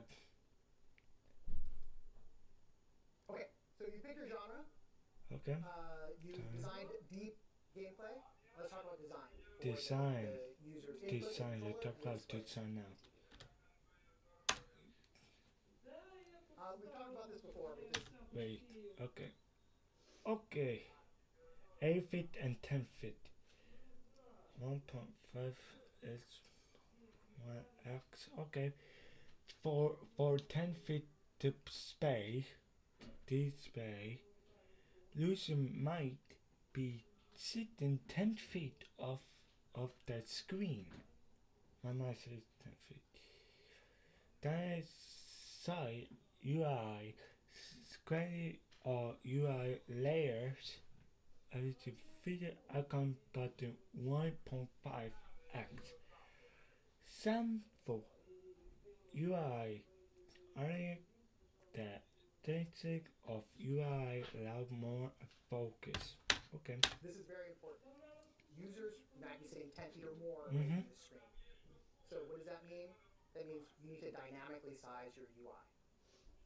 Yeah. Scale your UI larger. We recommend 1.5 times for anything they need to interact with. Fonts, icons, buttons. Larger than you would on mobile. And also simplify your UI. Right? The simpler the UI, the easier it is to make them bigger, and the easier it is for the user to focus. Now, we have a lot of APIs for this that allow you to do it dynamically so that you don't have to hard code one size for mobile and console, but it'll adjust dynamically and you can have a great experience.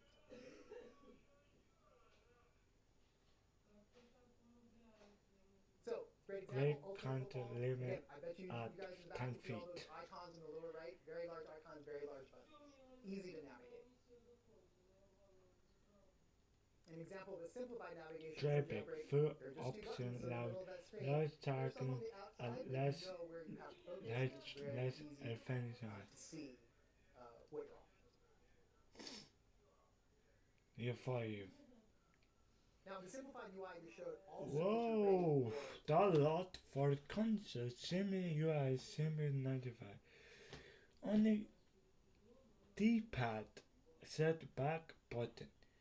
Use a finger side, use a white icon, take out jet image for key code.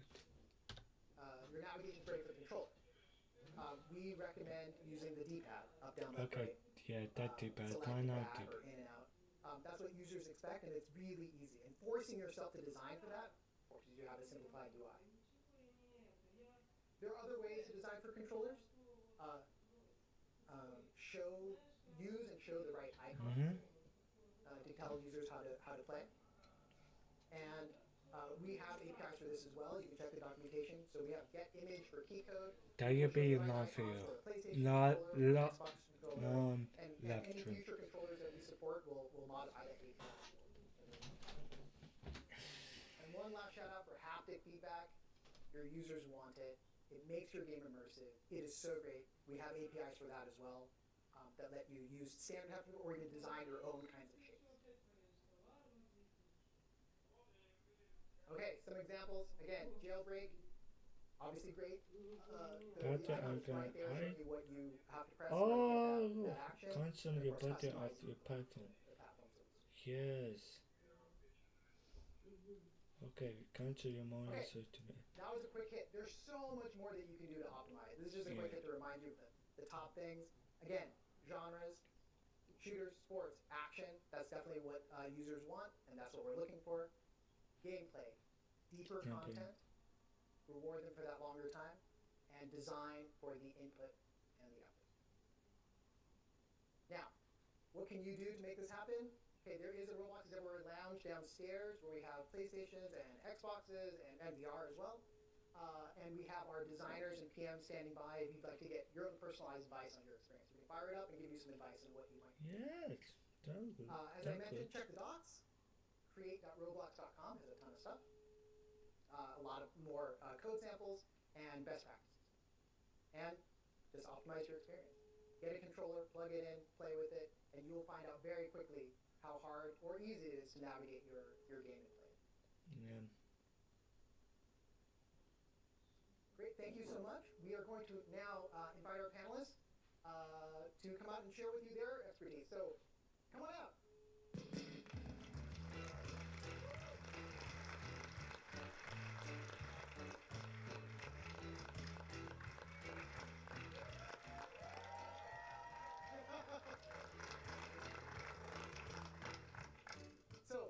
We have, from left to right, we have Jansen Madsen, JB, Daniel, football, I think everyone knows him. expert. Gunfight Arena, among many other things. Alex Balfons, Bad CC, Jailbreak. Jason Blackman, goes by CLXR from Ultimate Football. And Tammy Levine, who goes by Divine Levine. Divine Levine. Divine Levine. You guys should rock. That's what we thought, yeah. He is General Manager of Game Industry Marketing at Xbox. Thank you. Thank you. So, we want to start with just a quick intro from each of you, quick rundown left to right, and then we'll throw some questions. Yeah, my name's Jensen, or JDL on the platform. Made a bunch of games like Dusty Trip, Gunfight Arena, Field Trip Z. Yeah. Alex, Bad CC on the platform. Joined Roblox in 2009, so I've been on the platform 15 years. Yeah, I know so many of you, so cool. I'm Jason Bleckman. I'm the creator of Ultimate Football. Alex has me beat at 2009. I'm 2011. Been in the Roblox football space the past 12-something years and counting.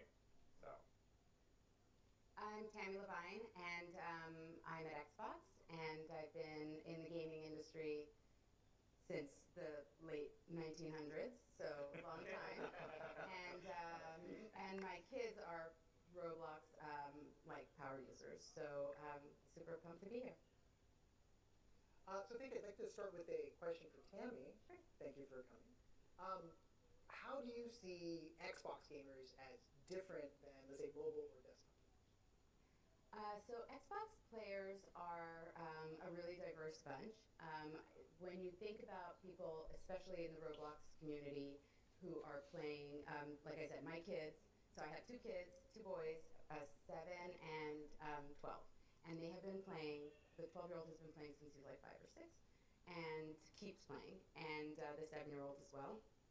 And so I was commenting earlier that I was observing them kind of going off and playing other platforms and other games, and they are multi-platform players, and that's the thing about Xbox players too. They are multi-platform. They play on a lot of different devices. They are very comfortable moving fluidly across devices. They play across different genres, but they also keep playing well into their 20s, 30s, 40s, 50s, 60s. Xbox players grow with the platform and the genre, so I think that's one big difference. And they also they spend a lot, they play a lot, they engage a lot. If you are familiar with Xbox, we have a subscription called Game Pass, and it's just a really great example of a community that demonstrates that kind of engagement. They play outside Game Pass. They spend time, 50% of their time, they're playing games that aren't even in Game Pass. They are just highly engaged, big into community, big into engaging with all the content, and they spend a lot of time and a lot of money. It's great. Actually, she was sharing with me that you spent a lot of money on Roblox as well. I spent an embarrassing amount. I have spent an embarrassing amount of money. I was talking to you, and I was talking to somebody else just backstage that when they asked me for my username, I actually was going to give my son's, because that's the one that's like auto-programmed. And I was like, are you going to check? Because I would rather you don't look at how much money I've spent on Roblox. It's a lot. I appreciate you paying my salary. But the truth is, as a parent, and a parent of gaming kids, they play on Xbox too, and they play on PC, and they play on iPad and on their phone. Like they how they move back and forth and how they continue to grow in the ecosystem. Thank you. Thank you. Great. So I had a question for Jansen. And maybe before we jump in, I love all the games. I do want to follow up with you. I tend to have a hard time getting the wheel on the Jeep, like it doesn't fit. Like I get it eventually, but it's not easy. Anyway, Gunfight Arena works really well on console. How did you optimize the game once the Roblox app went live on Xbox or PlayStation?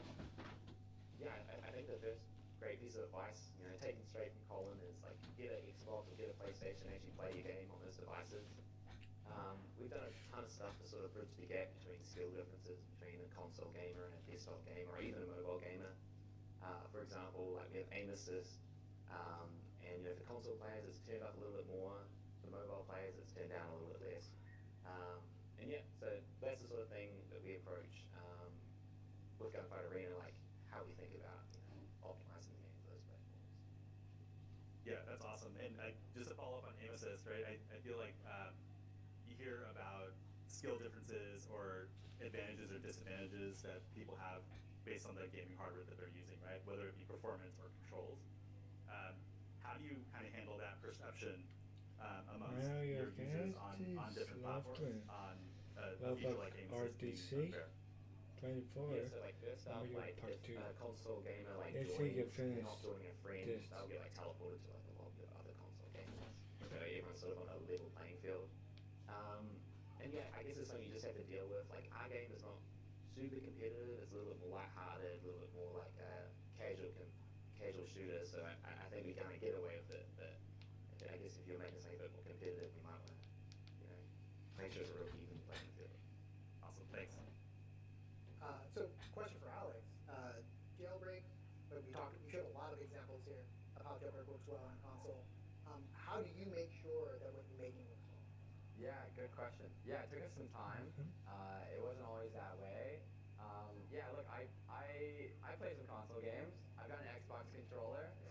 But at the end of the day, like, what do I know about Xbox games, right? So I think the biggest benefit was like finding console native players that like really truly play only on console. They know the input schemes. They've played hundreds of games. They can pattern match.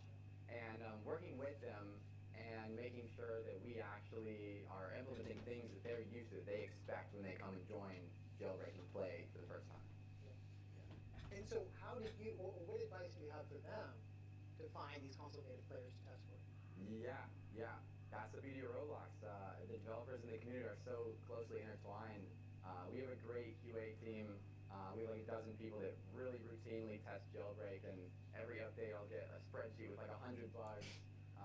Especially shout out to Battle Guy, who's our like Xbox native tester. He's awesome. He's always pushing me to make the game more Xbox native. And yeah, just seek out from your community, because like they're the ones that really love the game and really play the game, and find some people that are Xbox native and console native and play tons of other games on platform, off platform. We found that they're really happy to help because they want the game to feel good for themselves. So yeah, find those people. It's easy on Roblox. That seems to be a common theme in RDC. It's like the community is strong. Keep on leaning on that community, they'll take care of it. Yeah. The point about the controller and the control scheme, so you can't I want to just underline, and you can't overstate how important that experience is and how comfortable it needs to feel. So I think sometimes devs feel like, oh, I need to create a control scheme, and like you really don't. You can copy an existing, if it's like for whatever genre you're building for, there is a control scheme out there, and people are used to a certain thing. Just roll with it. Like, you don't need to reinvent things. You don't need to reinvent the wheel, because the most important thing is feeling really comfortable. And if you can get people to understand the control scheme built in straight away, you're already like off to the races. Yeah, I was talking to someone, like they were saying they built, first time use tips. No one reads them. Yeah. They just want to pull the right trigger and do the thing that they know. They're already familiar. Totally. Great. So maybe a question for Jason. In Ultimate Football, Ty showed some screenshots from your UI and your controls. But what special considerations did you make when you thought about how to display UI or controls on screen for console users? How much fun That's is a bit of like a unique sort of the console? Yeah, that's a fantastic question. Under the hood, it's called live controls, and Tammy will be happy, but I've been an Xbox player for as long as I can remember, so we'll be best friends after this. When I was originally making the game, what I really wanted to do was make it so that picking up a controller and playing the game was as easy a transition as going from the Xbox UI to the game. There wasn't like this hard transition. You see some games where they put the controls on the screen and they're just static. But to my point about live controls, what I wanted to do was that depending on what context you're in, whether you're the quarterback, you're the receiver, you're rushing somebody, or you're about to score a touchdown, the controls in the bottom left corner, where they are in Xbox and PlayStation and everywhere, update to that context. And so as a player, when I'm playing it on the 10-foot screen, that's what we call it, my intuition, just as I'm going from, say, the main menu or from another game or another console game outside of Roblox to Ultimate Football, I want to look in that bottom left corner. And it can be as simple as just a quick eye jolt and then back to what I'm doing. I don't have to go to the game description and find out what the controls are. I don't have to sit through all this UI of controls that might not be active. It updates with my experience as I'm playing. Yeah, that's awesome. And real quick before I ask the last question here that we have on deck, we've got mics open. Any questions that people want to ask either the panelists or the Roblox team, please get them and please line up. So just a final follow-up, Jason. On Tammy just mentioned this as well, but there's sports are a big genre on consoles, or just expectations around controls and UI. Did you see any specific ones that you picked up and brought into your experience? So when we figured out how we wanted the controls to work and which ones were which, to Alex's point, we took feedback directly from players to find out what they were most comfortable with. A is always jump. B is always not necessarily a negative action, but you're either offloading something or you're doing some kind of side action, whereas X is like your main action control. So when we went around figuring out what players wanted for those controls, number one, we made them customizable because we're never going to be able to satisfy everybody. We can't scratch every itch. And so what we did is we found what players were already familiar with, and we just built on top of that. Great, thank you. We have a question on the left. My name is Hirsch. I'm a programmer. My question is about social and on console. So obviously, given on console, there's no text chat. So are you finding that users use the native built-in parties on Xbox or PlayStation, or how are they communicating and being social within your experiences? I've found in talking to a lot of PlayStation and Xbox users that they use the party chat. I've met a lot of kids who mention they all get home and either their buddies pull all their consoles into the same room or they actually join on the party and are using the voice chat or text chat if they can.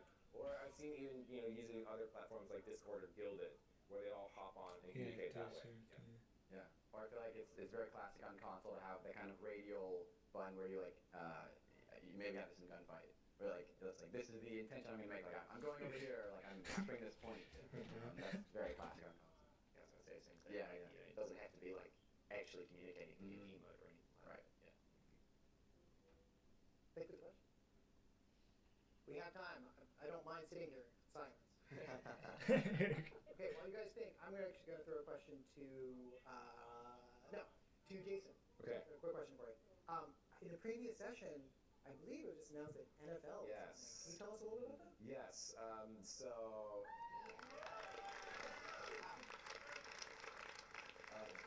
Yeah, I've been working in the Roblox football space for the past 10 years. I know it says Cloudburst Interactive up there, but I gotta give a shout out to everybody at the Boldex company. You guys have been fantastic, and it wouldn't have been without them that we would have gotten the NFL into the game. And I think what's awesome about that is it really legitimizes the game. It's not just another football game on the platform. It brings an actual league, a really big brand to a football game and gives it legitimacy. It's going to let it grow It's going to bring a lot of brands. It's going to be fantastic for not only the game, but just everybody that wants to participate in it. And I've already talked to some people at RDC who have said, "Oh, now you have my favorite team. I'm going to start playing the game." Fair team. Yeah. So I'm really excited about it.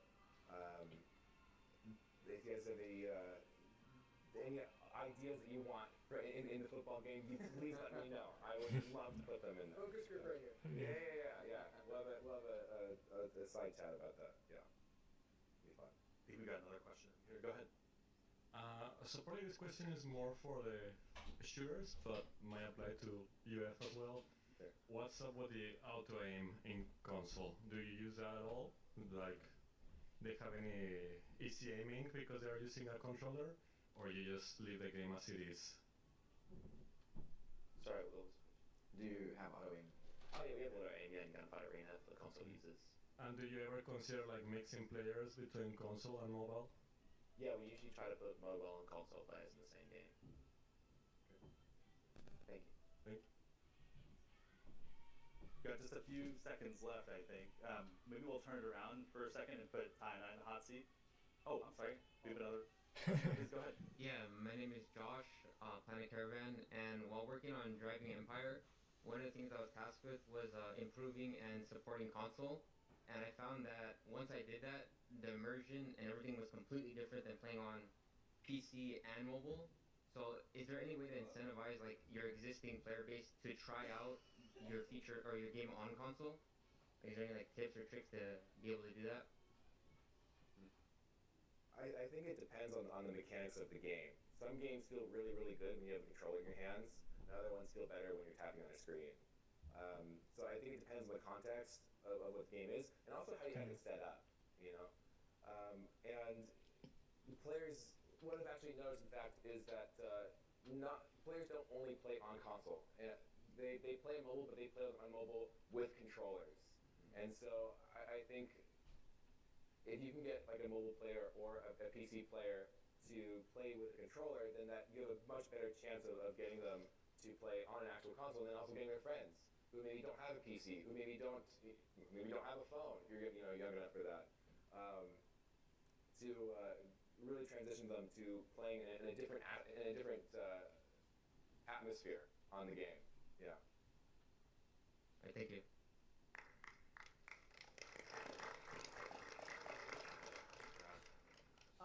We are actually out of time. The next section actually starts in like 9 minutes. But thank you very much. I'm happy to stay around. I'm sure these guys are happy to stay around for any other questions you have that we will take over later. Thank you. Thanks, everyone. Okay, cancel your phone, GB. He had a lot of console, GB. This year.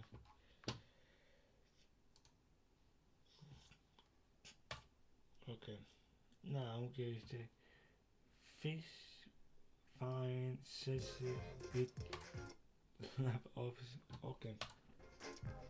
Please welcome the Tower Defense Systems team, Tower Below Defense. Natural, Out of Bears, and Star Wars to the stage.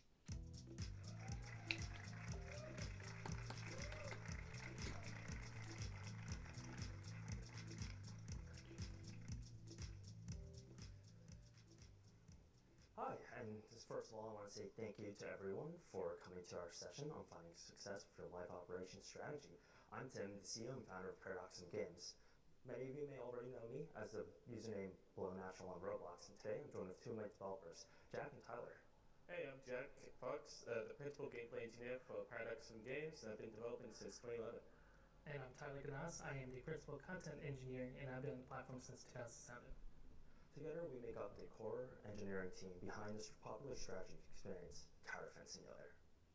Let's jump straight into it. So, I created Tower Defense Simulator in 2019, originally as a school project, and it quickly grew into something huge beyond my expectations. Throughout the 5 years, we've accumulated statistics such as 3.4 billion visits, an average CCU between 12 to 15,000, sometimes much more, and continuous growth in user acquisition and revenue. So, accomplishing such stability and healthy growth over a long period of time is no easy feat.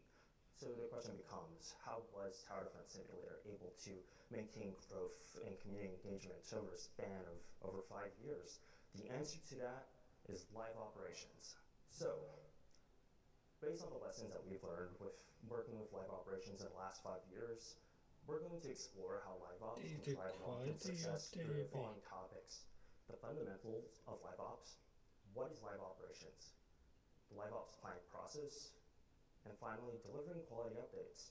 Epic quality update. Let's answer the question, why live ops? Why should we care about it? Simply to put it, live ops is the key to keeping your experience alive and thriving. There are many benefits that come with choosing live ops, such as data-driven insights, community building, player reactivation, engagement, and much more. These reasons are some of the plethora of reasons why you should be choosing live ops for your long-term strategy and growth. But in order to understand what live ops is, let's take a step back to really go over the fundamentals of live ops and why it exists in the first place. Historically, games could have been shipped in two different product models: games as a product and games as a service. Games as a product is our traditional model. Think video game cartridge or DVD. This model has an emphasis on creating a polished and finite experience that your users can enjoy from start to finish. But one flaw with this model is that there's limited player interaction and feedback after its initial release. That's where games as a service, our modern model, comes in. Surprisingly, a lot of developers on Roblox already use this model. How many wait a second, guys.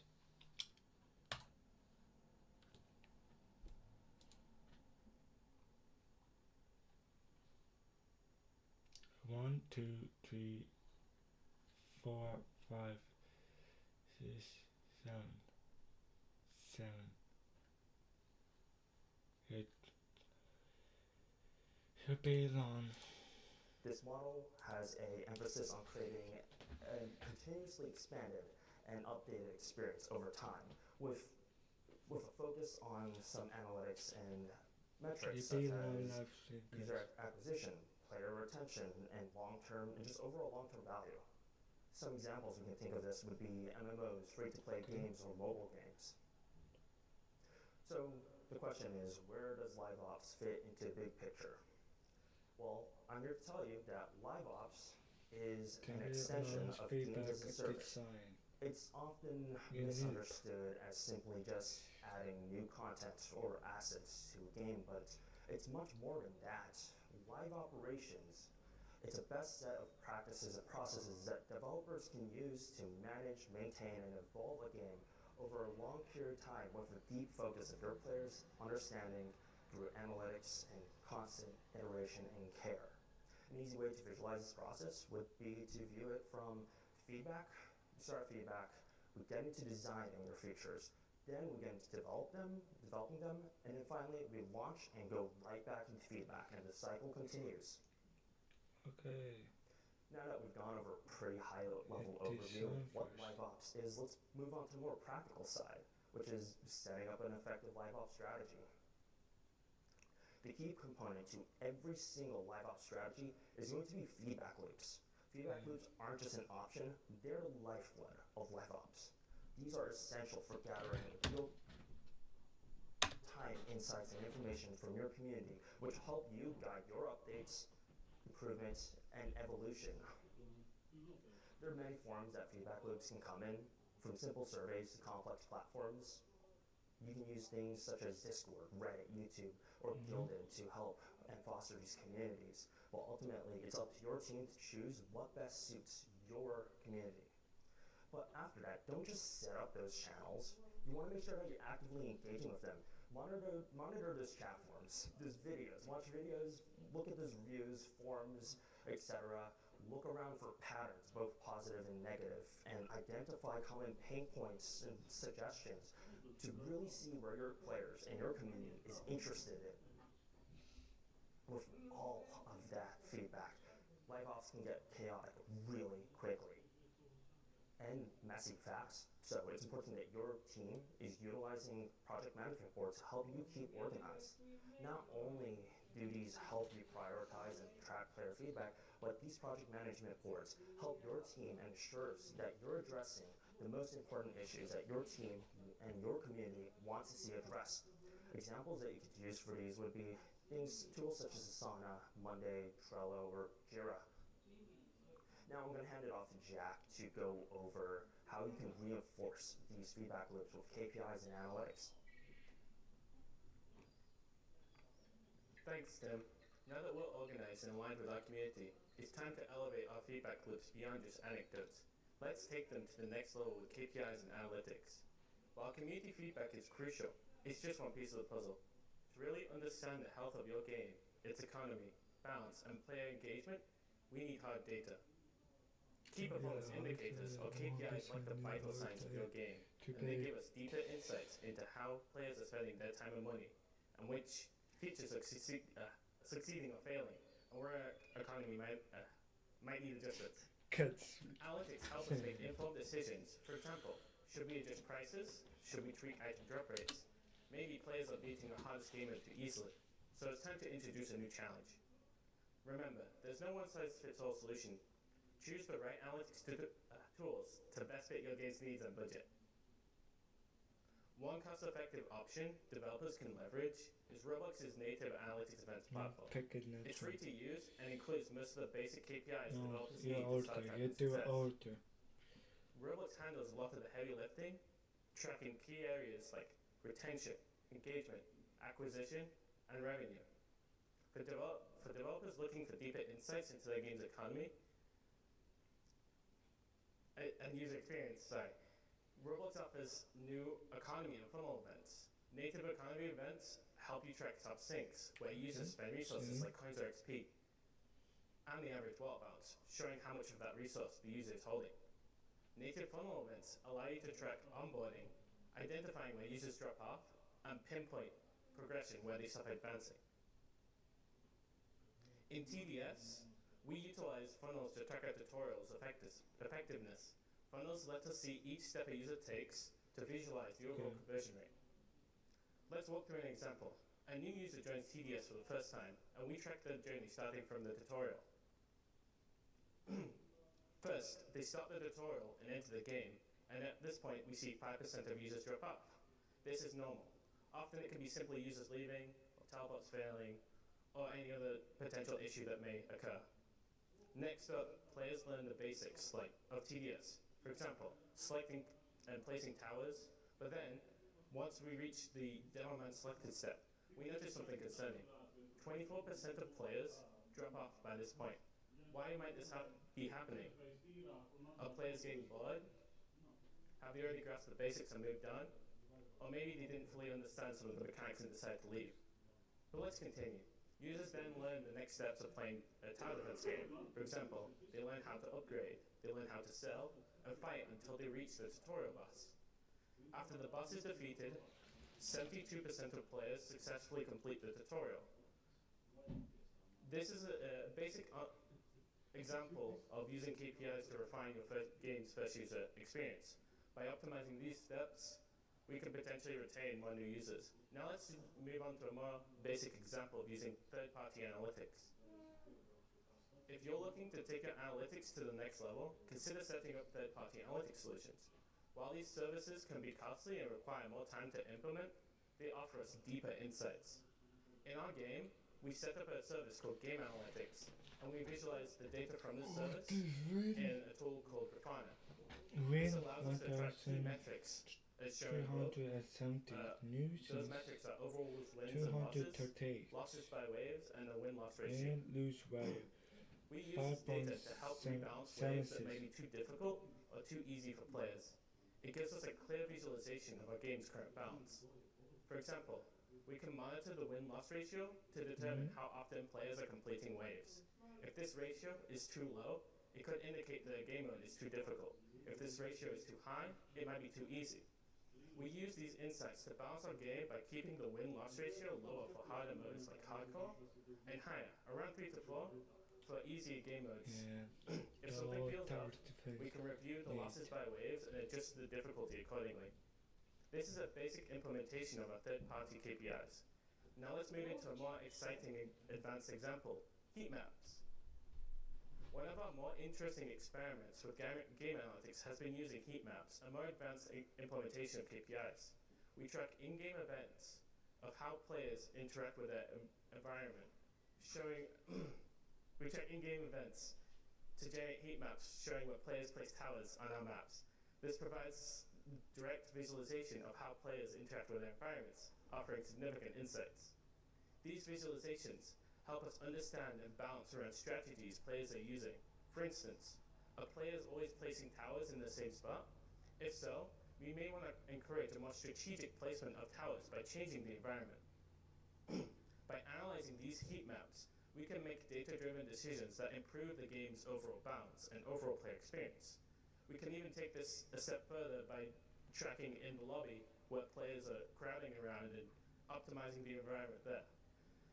But let's hand it back to Tim to talk more about live ops. Thanks, Jack. I really liked that visualization of heat maps. Really love those. If you're interested in more analytics and deeper discussion, there's another panel next to us after this at 2:15. Let's get back into things. So now with a load of KPIs and data, we're ready to start designing our updates. Often, designing updates can feel straightforward, and most of the times, it is. The purpose of incorporating live ops into your update strategy is to provide a much deeper level of depth, reinforcing your updates with deeper insights directly from your users. To help visualize this and help you understand what this process looked like, we're going to do a walkthrough of our recent tutorial update that we designed and launched. The first step, step number 1 to live ops feature design, is to utilize your feedback loops and KPIs to identify areas of improvements. In our case, we were missing a tutorial for almost 4 years. Ever play a game where you don't know what to do? So our team took notice to the chat servers that we had of new users complaining about it being hard to get started in Tower Defense Simulator. A lot of these new users ended up having to go to other community members and look up YouTube videos to figure out how to play the game to begin with. Simultaneously, our development team noticed that our new user first-time retention was starting to get really low. Once you've been able to identify those issues, it's crucial for you to prioritize them. You want to start with prioritizing critical bugs that significantly impact your game's health. These areas could be areas such as game revenue, they could be balance issues that affect your game's progression or economy, or they can even be issues that prevent the player from playing in the first place, just like the guy above us. For our team, when it came to first-time user retention, we decided to mark that and prioritize it as high, as it really held back TDS from growing its growing audience and paying user conversion. Yeah. Cool. Now we have everything prioritized and aligned, so it's time to start establishing objectives. What does success look like for your feature or issue? What KPIs do you want to see improve? For us, we wanted to see new user first session retention improve, day 7 stickiness, and our paying user conversion. So now that we have our goals aligned and prioritized, it's time to start designing. Design your update. Okay. Focus. Add a new in-the-game element. New gameplay, Misguided or Simpson. Okay. Adding a significant feature as new map, animated skin character, new game mode, trade cinnamon, bug-fix character balance, opening. Okay. Let's add a film and replay value, add core gameplay, and everything new way to pay. American feature and overall gameplay quality. in your updates. Typically, these updates can fall into the following 3 categories, plus one that I'll talk about in the next slide. You have content updates. These are primarily focused at the addition of new in-game elements. These could be maps, items, characters. We're familiar with these, but the big thing about these content updates is that they rely on existing systems and features. Next, a feature update. This type of update introduces a whole new gameplay mechanic or system that fundamentally changes how your users interact with your experience. These updates bring a huge change to the core loop of your experience. We can think new game modes or a new trading system or crafting system. Finally, we have patch updates. These are updates that usually and typically directly address player feedback. They tackle bugs, glitches, balance issues, and often are KPI driven. In our case with Tower Defense Simulator, we chose to tackle our first time user retention in 2 separate updates. The first one was a feature update, and second, a content update. Our feature update, we made our tutorial refining it.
Giving users a helping hand through the lobby and game. This also showed them what was possible in the game by giving them advanced late game towers. At the same time, after completing the tutorial, we prompted users with a huge discount on a starter pack bundle. This helped us with our paying user conversion immediately. Next, after our feature update, we decided let's do a content update. Let's add a new beginner tower called Trapper. That way, the new players who have just joined our game from the new tutorial have something new and fresh to look forward to. Now, the next type of update I want to go over is seasonal and live events. While they can be extremely heavy in production and cost a lot of resources to make, these type of updates can give you a huge temporary boost in retention and relevancy. They can also generate a ton of hype for your community, reactivate those old users that haven't been to your game in over a year, create memorable experiences for your community to bond over, and create insane revenue opportunities for your team. Sometimes they can go beyond the game. They can lead to community initiatives such as Discord tournaments or community art contests. There's a ton you can do with these. Let me break down on a unique example from Tower Defense Simulator, our Lunar Overture live event, which was from Halloween 2023. In this case, we built a story-focused event that was driven by our community's desire to see the 2020 event boss, the Umbra, make a return. Our team decided to tackle this event in 4 separate live event missions, each unlocking 42 hours after each other, and each one of these explored the backstory of the Umbra character. With every single mission, we provided new unlockable characters that were available for a limited time, and on top of that, we provided limited time unique UGC rewards awarded to the first 1,000 players who beat each event. As an outcome, not only did we see an explosion of community engagement, art, videos, tweets, etc., but we saw some amazing stats. We hit an all-time record of 160,000 peak CCU, we saw an increase of 75.5% in our average DAU. We saw an 84.2% increase in our returning users, and the biggest part, a 357.1% in our average daily revenue. Our team took away from this event that communities love story-based life events with limited time items, and you want to make sure that you're really utilizing these live counters as they get your community hyped. But now that we have our update type figured out, it's time to build a roadmap. Roadmaps in the live op process are crucial. They outline timelines and goals, they keep your team aligned with overall priorities, and they keep the development process focused on delivering quality content that your community wants to see. I like to keep 4 rules when designing a roadmap. The first one is to embrace iteration. You want to make sure that your team is ready to adjust and edit your timeline according to real-time player feedback and data. In a live ops setting, it's important to remember that flexibility is key. It's about evolving, not just reaching a final destination. The next rule, plan smart. Don't plan your entire roadmap in one sitting for the whole year. You want to make sure that you're planning in scopes of maybe quarters to 6 months. Ultimately, it's up to your team's capabilities. But this not only helps you avoid burnout and over-planning, but it also allows your team to accommodate for unexpected changes. As I said earlier, flexibility is key in a live ops setting. The third rule that I like to keep when designing my roadmaps is that you want to strategize your update releases. As I mentioned, content, feature, and patches. You want to make sure that you're spacing those updates away from each other separately. This not only helps you maximize your team's output, encouraging users to return to your experience, but it also creates a safer environment for you to launch minor features because they have a smaller reliance and risk on larger features. The last rule I like to keep in mind, keep your players happy. Make space for those patches and quality of life updates. Not only does this enhance the success for your big updates, but it sets the stage for your entire team as a whole and builds loyalty. Here's one thing I do want to stress to all of you on this, is that it's okay to say no. While live ops does thrive on user feedback, it's crucial for developers to maintain their original vision. A successful live ops strategy hinges on finding the right balance between embracing player feedback and staying true to the experience's core vision. Developer vision allows for creative risk and long-term growth that player feedback alone might not be able to inspire. There's many reasons why you may want to choose to say no to your community or postpone something, such as technical constraints, resource allocation, balancing concerns, or even long-term vision conflicts. Ultimately, the developer's vision is what keeps games evolving, unique, and innovative. If developers were to care solely to player feedback, it would only result in a flood of similar formulaic experiences. Your vision acts as a safeguard against this, ensuring that your game stands out in a competitive market. Now, I'm going to hand it over to Tyler, who's going to run you down on how you can deliver updates successfully. Thank you, Tim. So after features are planned and developed, how can we ensure that we deliver updates successfully? Testing. Now I know what you're thinking, testing. That's obvious, right? And you're right. Yeah, it is obvious, but you'll be surprised how many people skipped it and only regret it later. Testing doesn't have to be this big, scary thing.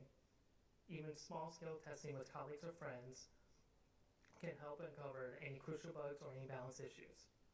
And for larger updates, think about community betas or paid testing groups. The bottom line is, testing saves you headache down the road. It gives you the confidence of knowing your experience is polished and ready for the world to see. For studios with multiple team members, testing can get messy, especially when everyone's working on something different. Here's how staging environments help us keep things organized at TDS. Each developer has their own testing environment to work in. They can thoroughly test their own feature and work with QA to catch any issues early on. This means if one issue has problems, we can easily postpone it without impacting the rest of the update.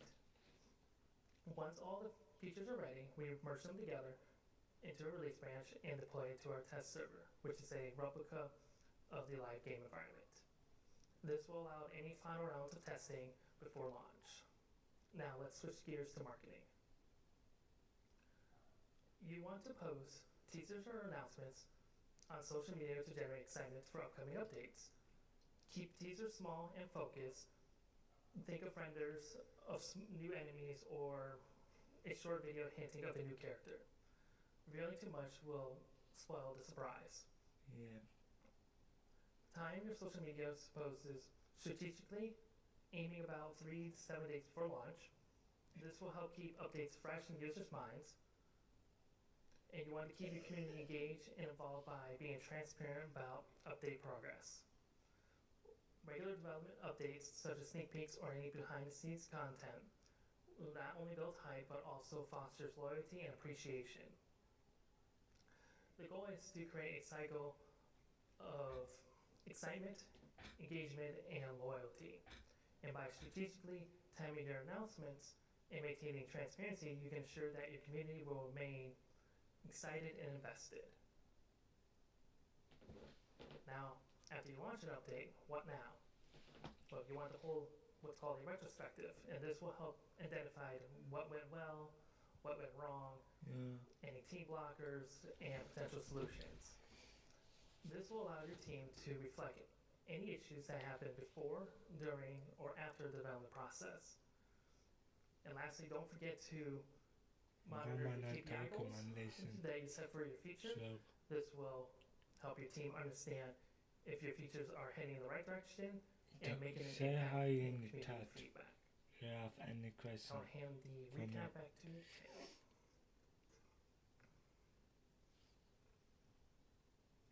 You're almost finished. Thanks, Tyler. Now that we've you're gone over almost finished here. we've come full circle with the live ops cycle. Recap. So let's recap. Okay. Live ops. What is live ops?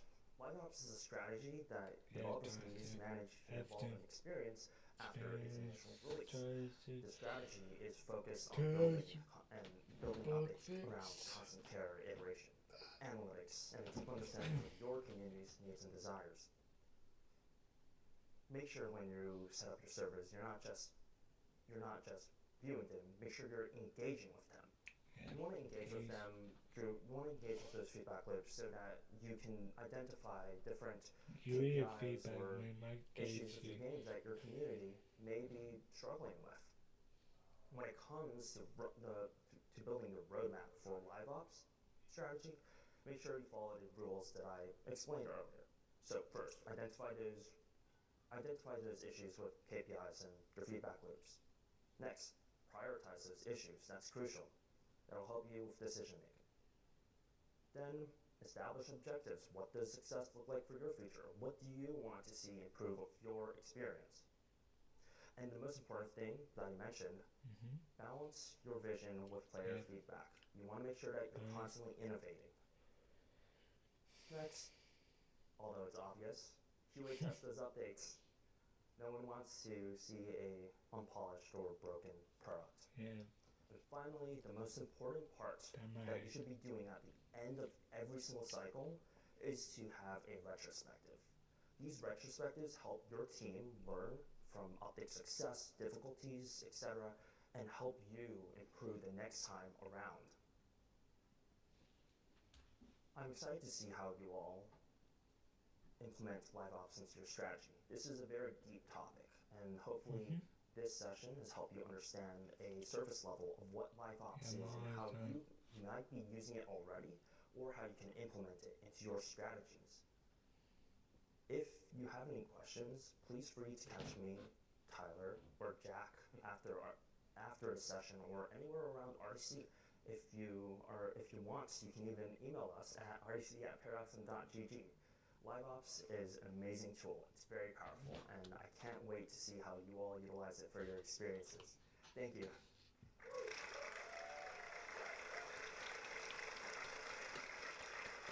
Please speak. Now, we have about 6 minutes remaining, 6 minutes and 38 seconds exactly. So let's have some time for Q&A for anyone that wants to have or has a question about live operations. We'll try to answer to the best of our ability. There's 2 microphones on each side of the room, so feel free to just walk up and ask us questions. If you want to ask questions about content, Tyler's the guy to go to, any analytics, Jack and me, I kind of do live ops as a whole, so. Alright, I'll let you decide who can answer, but my question is, do you incorporate live ops, I don't know what the word for it is, but where you basically have it set on a timer so that the game changes without you having to publish an update? Yes, so Jack can actually tell you. Thanks for being Tyler. But in the past we have utilized a lot of different timers for our events. For example, in the Halloween event, we had a timer which was a huge clock facing the users, and we had statues where players could teleport into the game that was running that event. Once the timer hit 0, it would run a little animation, and the clock would go away. We would see tons of players either crowding the statues or the clock with the time itself. And when this would go away, they would all jump into the game and get right into the content. We're split between 2 different games, so it makes it easier for us to publish to the game without having to shut down servers. So you'll release the update locked behind the timer so that you don't have to like shut down servers, right? Yeah. Okay. Hi. So I saw that in your roadmap examples you had the tutorial update like as the update. It was like after other updates. I'm wondering like why are you releasing a tutorial like after the game is out? Is that like not a priority at all? That's a great question. A lot of games on Roblox initially release as a iteration or as a small project, and they quickly scale and grow. Okay. So most developers don't have the time to think of an update. In our case, because we employ live ops so well, our community was able to self-sustain each other and teach each other how to play. You'd have lobbies of new players joining and high-level players joining them to teach them how to get started with the game. So that carried us for about 4 years. But there's obviously more that we could have done for it. We used a lot of analytics to really figure out the timing of when we wanted it to do it. We timed that tutorial update in preparation of one of our largest updates for that season, because we wanted to make sure that new users before we put out all this effort into a huge update, that we can at least teach new users and expand our reach as much as possible. This is why I said that these type of updates You want to bet set ROBLOX? the stage for much larger updates down the road. Thank you. No problem. Want to bet ROBLOX? What's up? Earlier on the presentation, you showed the heat maps and the player retention and used that to determine like your level's layout and like what players are doing for optimal strategies. When you make changes based on that data, how long do you let it cook in there before you decide it's successful if it's not successful? And like, do you just once you do that, do you reset your analytics after you push that update, or like do you try to keep it and then compare it for later? What's your strategy on that? No, me. Any analytics. All analytics are constantly rolling. Like we don't reset the data. We mostly refer back to points in time of like the analytics. Yeah, this one took in time, and so like for example, we look at we have groups by difficulty of certain maps. We can look at why is this one map being used more in this one difficulty? What aspects from that map can we take and apply to this new thing that we're going to release? We're running a little short on time, but I'll try to make this fast. One amazing use case that we have for this is actually our upcoming PvP game mode. We use these heat maps to sort of see how players are strategically placing towers to battle each other. And we initially did a rollout of a public beta with, I believe, like 8 different test maps to see which paths players like the most. Based off the data that where people are placing towers, we can tell, hey, like which maps do people enjoy the most, which ones have the most strategic advantage, and which ones get the players thinking the most often. We're using that data to help shape the new and official set of maps that we're going to release with PvP on day 0 of its full launch. So, hope that answers that question. Dubs, thank you. Awesome. Hi Tim. I have a very important question. English or Spanish?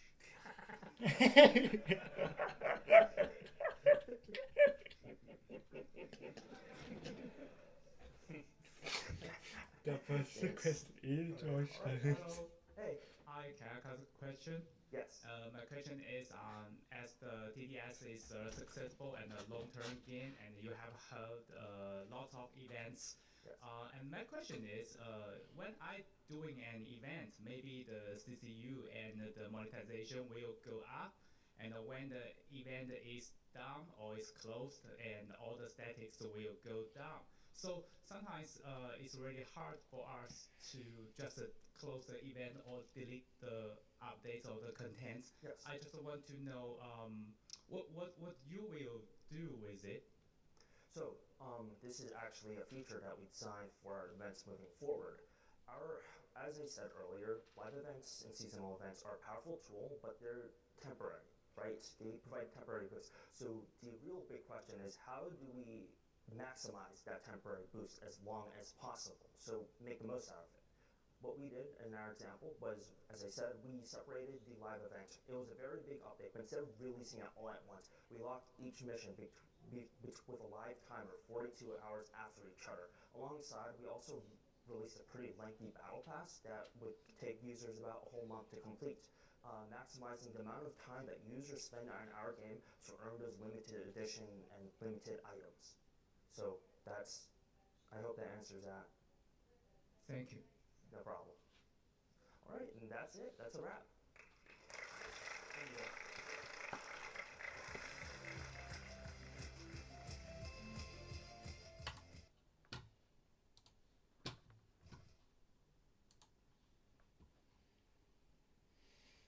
No, sound.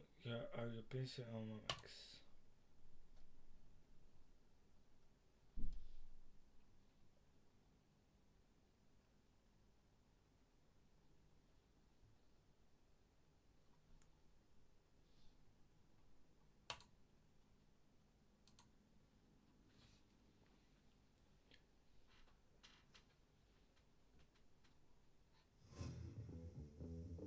ROBLOX RDC 2024. This is a worldwide creative audience. Welcome, everyone.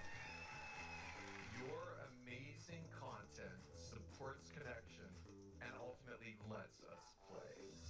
AI is already everywhere at Roblox. You can automate tasks to create your experiences. This is about bringing your vision to life faster. We believe 10% of all gaming content worldwide will flow through the Roblox ecosystem. We have automatic dynamic occlusion culling. Your users will just press play and it will be faster. We're expanding our offering and are thrilled to bring Shopify on board next. The opportunity for brands and Roblox creators to work together has never been greater. Roblox Pack, it's a way that people can come together, coordinate, join servers together every single time. We're thrilled to bring back music and to unlock even more ways for creators and now artists to get discovered on Roblox, pushing Roblox to the forefront of culture across every genre. Our community has grown well to be on our platform. I really want to thank our influencer community for the fun, entertaining work they do every day. We want to make sure that we're all working together. And we hope you're seeing that in the product. I really have never been more excited about the future of Roblox. We can't wait to see what you're going to build this year. Thank you all. Please welcome Richard Sim, Shashi Sharma, and Shweta Sharma to the stage.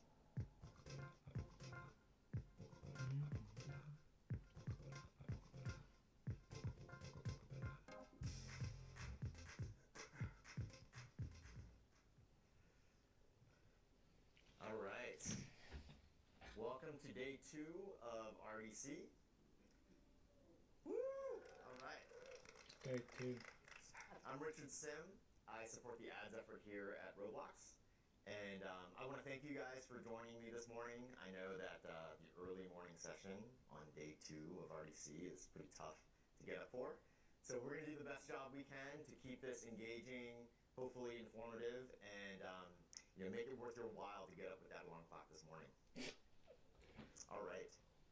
So we're going to talk about how to scale your business on Roblox. What do we mean by scale? So in the past year, our developers earned $800 million, which is a significant increase from what they earned last year. As you can see from this trend line, we are well on our way towards $1 billion of earnings, which I think will be a fantastic milestone for all of us to celebrate together. Now, of the millions of developers who earn on Roblox, about 20,000 are in the DevX program, and they've earned a median income of $1,645 over the past year. Now, if you break out the earnings by segment, it looks really interesting. So our largest creators, our top 10, are making about $30 million a year. Top 100 are $5 million. And our top 1,000 creators are making just north of $750,000. But what's super exciting is that the most growth is coming from the smaller developers. So we're seeing significant growth in the torso and tail of our developer community. Now there's a pretty straightforward playbook for earning on Roblox. And a lot of the developers that you've seen in that previous slide have gone through this playbook. It's pretty straightforward. Like with many things on Roblox, it all starts with the building or creation phase. Now, once you've built an experience that you feel pretty good about, that you feel like it's worth getting the word out, you'll start promoting.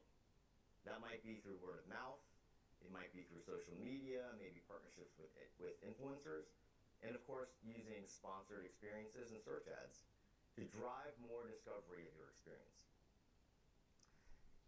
Next comes earning. And I've had so many interesting conversations with creators who tell me about the day that Robux first appeared in your account. Just a magical moment. And once you begin to earn, it gives you more reason to start iterating and optimizing to figure out how you can potentially drive more engagement and how you can earn more. Hi, you're back? So this flywheel is at the heart of scaling on Roblox. And we know that as you are able to rinse and repeat this flywheel, you will continue to grow your business. So we'll be talking about features and tools that we've launched in each one of these areas to help you scale. First, we'll talk about ads and using ads to promote your business. Yeah, I know I think I say. Now, most devs use sponsored experiences to launch their games or to drive discovery of new updates. Now, in Q2 of this year, 38% of our top 1,000 developers by earnings use sponsored experiences. So that 1,000 cohort of creators that we talked about 38% are using sponsored experiences to drive discovery. Sponsor. Now, on the ads team, one of our top goals is to put you more in control of your discovery. And we've gotten feedback that sponsored experiences for some of you may be too costly. So what we did very recently was increase the position of sponsored on home, and this actually drove impressions up by 5x while keeping user engagement constant. So what does that mean? It means more impressions available for bidding, which generally means cheaper acquisition costs. And we're going to continue to look for ways to drive down the cost of sponsored experiences while also increasing the value that you get from the users that you acquire.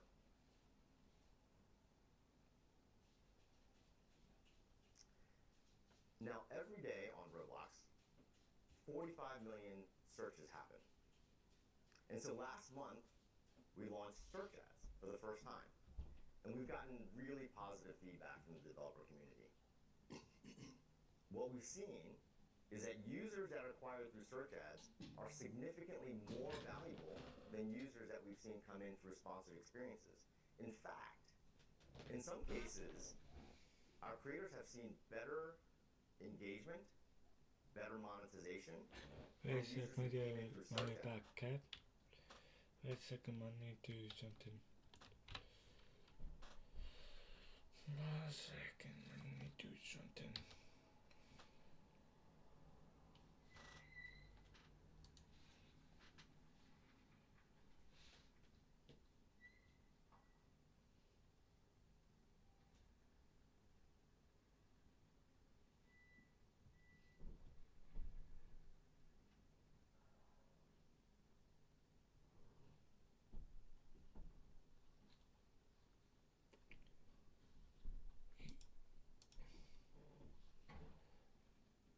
Yeah, my country.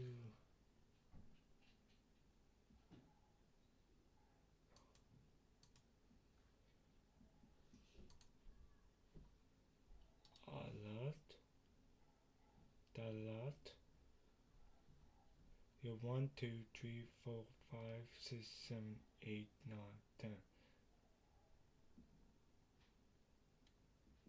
9, 10, 9.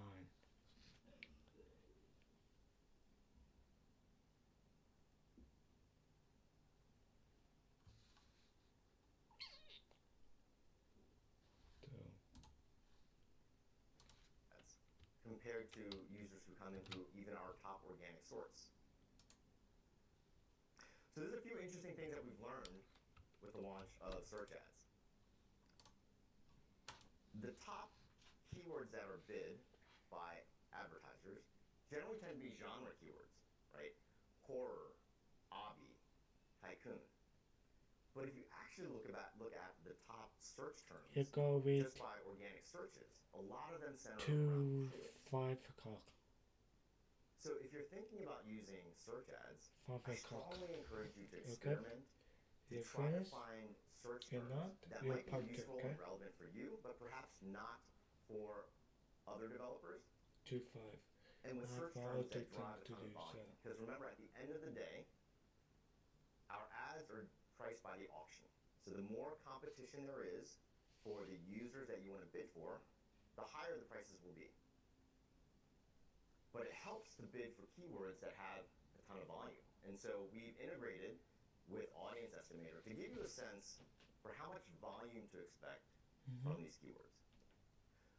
So if you haven't tried it yet, I strongly encourage you to check out search ads. Think about keywords that are unique to you, that might have a ton of volume, and just try to find ones that are not as commonly bid for by other creators. I think titles is a really great way to start. We're also going to add the ability to layer targeting on top of this as well. So this should be a really great way for you to find qualified users to discover your experience. Okay. So what's coming next for sponsored and search ads? We're going to make bets in two primary areas. First, on the creation side, we are going to make usability improvements so that it's much easier for you to use Ads Manager. We're going to support the ability to test custom creatives. So no longer must you use your default tile when you run an ad. You can test different creatives to see which ones resonate with different users. And we're going to improve targeting. So we're going to allow the ability to target payers.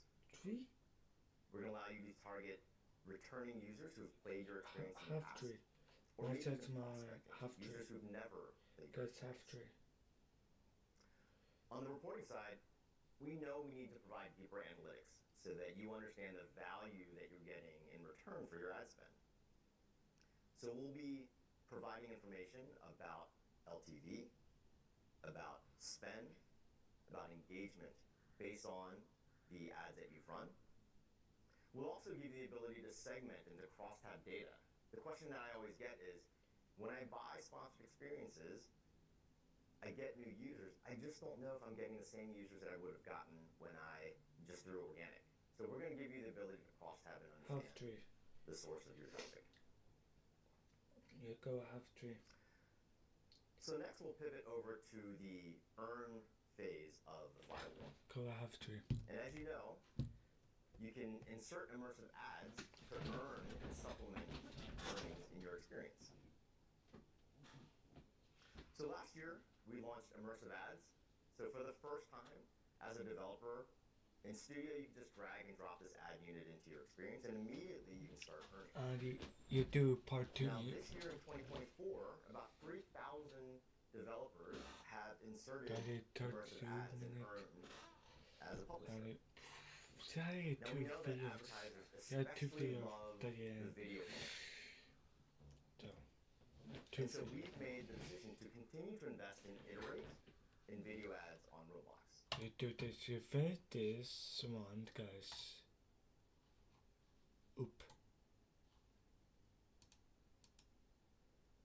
I get new users. I just don't know if I'm getting the same users that I would have gotten ability, and our advertisers can buy.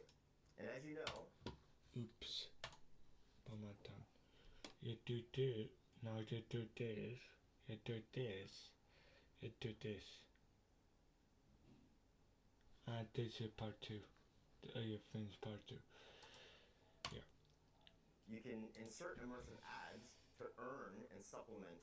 We launched drag and drop this ad unit into your experience, and immediately you can start earning.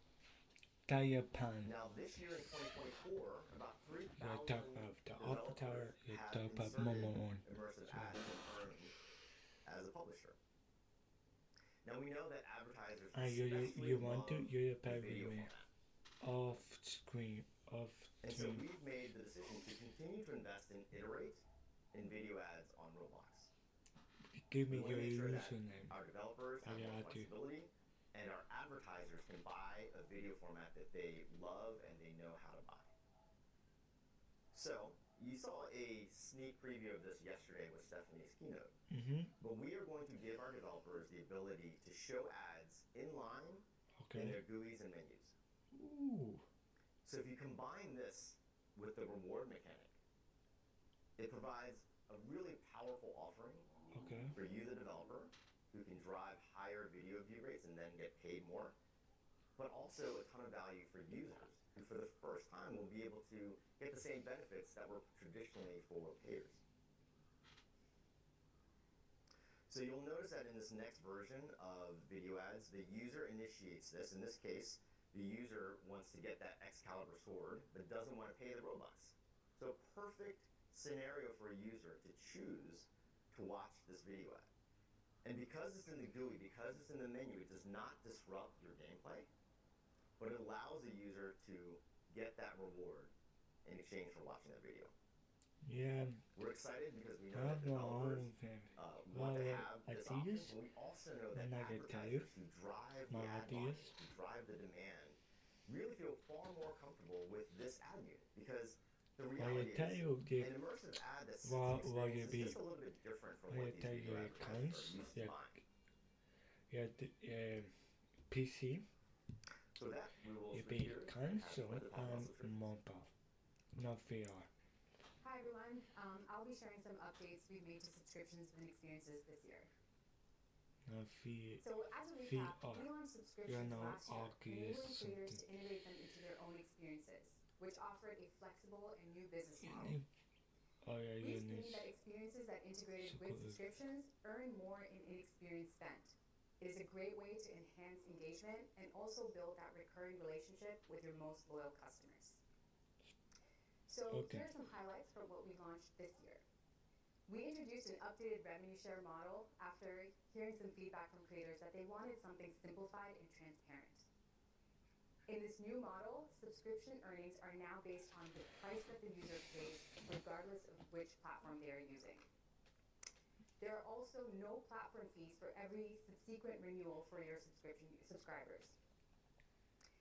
We've also updated the UI so you can kind of play around and see the different subscription earnings based on the price point and the platform that your subscribers are using. This is so that you can make the best decision for your subscriptions. We've also expanded our APIs to include more additional functionality and information about your subscribers. Some of this information includes all the renewal timestamps, the expiration dates, and some information about their grace period. We've also added a cancellation API, so your users can now use that flow within the experience itself. And lastly, all of these APIs are now available on Open Cloud, so you can use them for development in experience and outside of experience as well. And now I'd like to pass it over to Sashi for price optimization. All right. Morning, everyone. It's been great. This is my first RDC, so it's been exciting to see everyone, talk Welcome. to everyone at the booth. Same We've been here. talking a lot about monetization. First So lesson, as you start RDC. to build your audience and get to a point where you've built these surfaces to attract users, you want to start thinking about how to hyper optimize your product. And so today I want to talk to you about optimizing prices of your products to help grow your revenue. Okay. Why do you looking later? And so one of the critical decisions that impacts your revenue is how your items are priced. In simple terms, your revenue is a product of the number of users who purchase products in your experience and the price per item of those products. And price is an interesting creature because it not just affects price, it also affects the total number of people who are potentially interested in these products. And so you want to attain this magical price that attracts the widest array of users at the highest price possible, and so you maximize your revenue. How do you figure out what this amazing, best, magical unicorn price is? On my end. This is why we created price optimization. Price optimization helps you discover the optimal prices of your products that helps you unlock long-term revenue growth. This is not just to give you a short-term spike in your sales. This is a sustained improvement in your revenue over a long-term period. We've tested this with a handful of users. Some creators I see in the crowd. Thank you for being early customers. And we've seen some pretty incredible results from our test. And the key motivation that we had when we were building price optimization was when we talked to creators, we heard the same story over and over. You typically look at other experiences to figure out what price points to pick in the beginning, and you don't really have tools and support on the platform to test out and optimize your prices further. And it's a good way to start, but you know that your experience is unique, your user base is unique, and so the prices you want to have in your experience have to be optimized for your user base. So you want to do this in a way that is next week, experimental and optimizing along the way. Towards tomorrow. Next week, RDC. Alright, let's get into how this actually works and how you can leverage this tool on your own experiences. So our philosophy while we were building price optimization was we wanted to be your co-pilot in helping you guide and be, sort of your co-pilot to be your, in figuring out your pricing strategy. And we've made it really simple to use. First, you identify the dev products, the game passes that you believe you want to, have in price optimization. And if you've not done this for a while, this means you should probably have all of them to see, if they are at the right prices. Once you do that, our systems take over. We collect responses from users in your experience through a series of experiments that we run for about 2 weeks. A subgroup of your users will see different prices. We'll collect those responses and feed that into a model that our data scientists have built. This will help us give you the best price points that give you long-term sustained revenue growth. So, last step is you'll get a detailed report of how the test went. And two things that you want to look for is what are the optimal prices that the product suggests, and how much of a revenue lift am I seeing? We want to be your co-pilot, so we're not going to change your prices. We are going to let you decide if you like those results, you like those prices, and you can easily click a button and apply those new prices on your experience. Alright, so that's just the beginning, and we're on a mission to give all creators the tools they need to optimize their economy. Price Optimizer will be available to everyone in the coming months. Next, we are building regional pricing recommendations. Roblox is a thriving global threat. This year, we have price optimization. Next year, we have amount prices from you have USA, you have Europe, you have any quarter the euros USA pounds something. My friend from live UK, you're more easy to him by. I bonus offer next year, so but yeah, no, maybe 2 years time, 1 year time. We know that users in different countries have varying purchasing power, and today, because all items are priced similarly, it's not as accessible. And so we will give you the ability to offer your items at different price points based on the user's region. And we'll help you along the way. We'll give you recommendations on what those prices should be per region based on our own economic model, but you'll always have the choice to pick your own price points as well. We believe this will be a step function unlock as we continue to grow our user base internationally. We're also developing a platform to dynamically create bundles and offers. We'll use machine learning and leverage data from your experiences to figure out the best bundles, perfectly tailored for specific user bases. Think of it like, starter bundles that would help get your users hyper engaged. Bundles for users that are about to churn, for example, that we can offer them at the right price and get them back into the game. Awesome. To wrap up, this is truly an amazing time to be a creator on Roblox, and we are super excited to see how you use all of these new tools and platforms to hyperscale your business on Roblox. Thank you so much.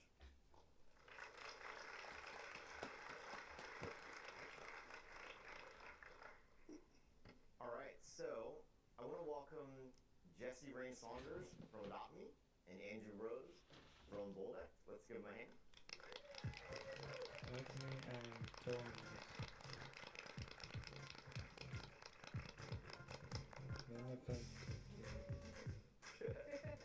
Good to see you again, Richard.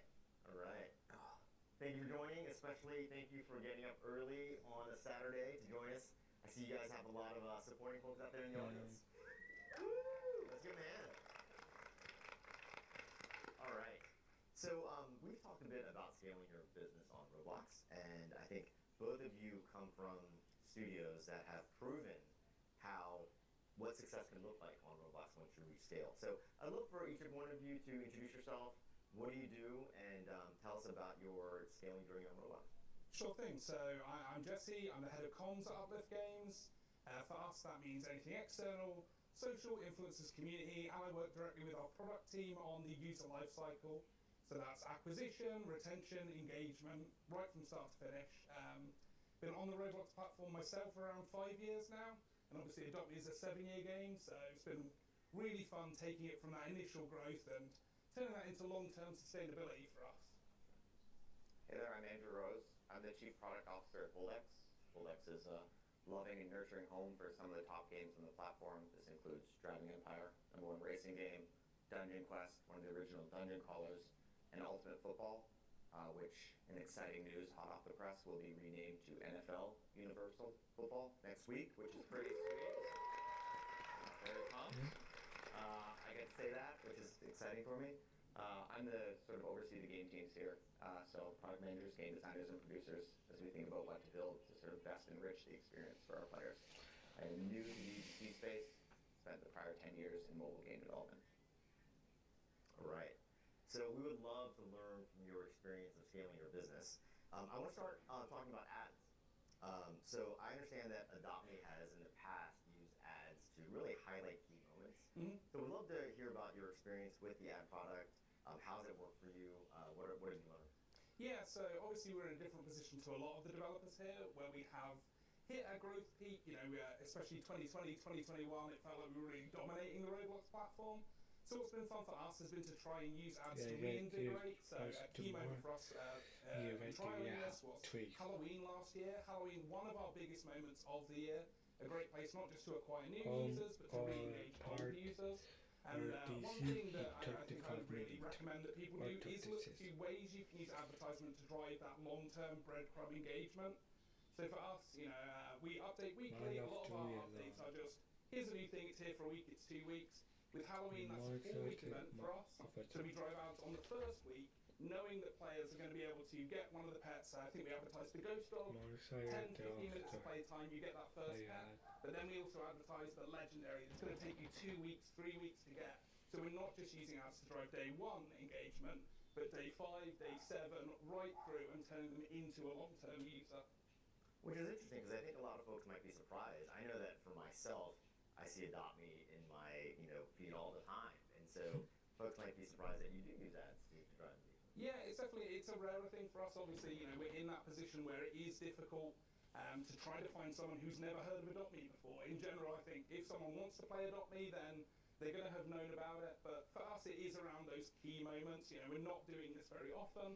But it's important, especially in a 7-year game, to keep trying new things, to keep re-engaging that audience. There are hundreds of thousands, millions of new Roblox players every year that are never going to have heard of your game before, and you want to get yourself in front of them. Awesome. So let's switch gears and talk about earning on Roblox. Shweta talked about some of the subscriptions work that we've done, and I know that both of you have had some experience trying out the developer subscriptions product.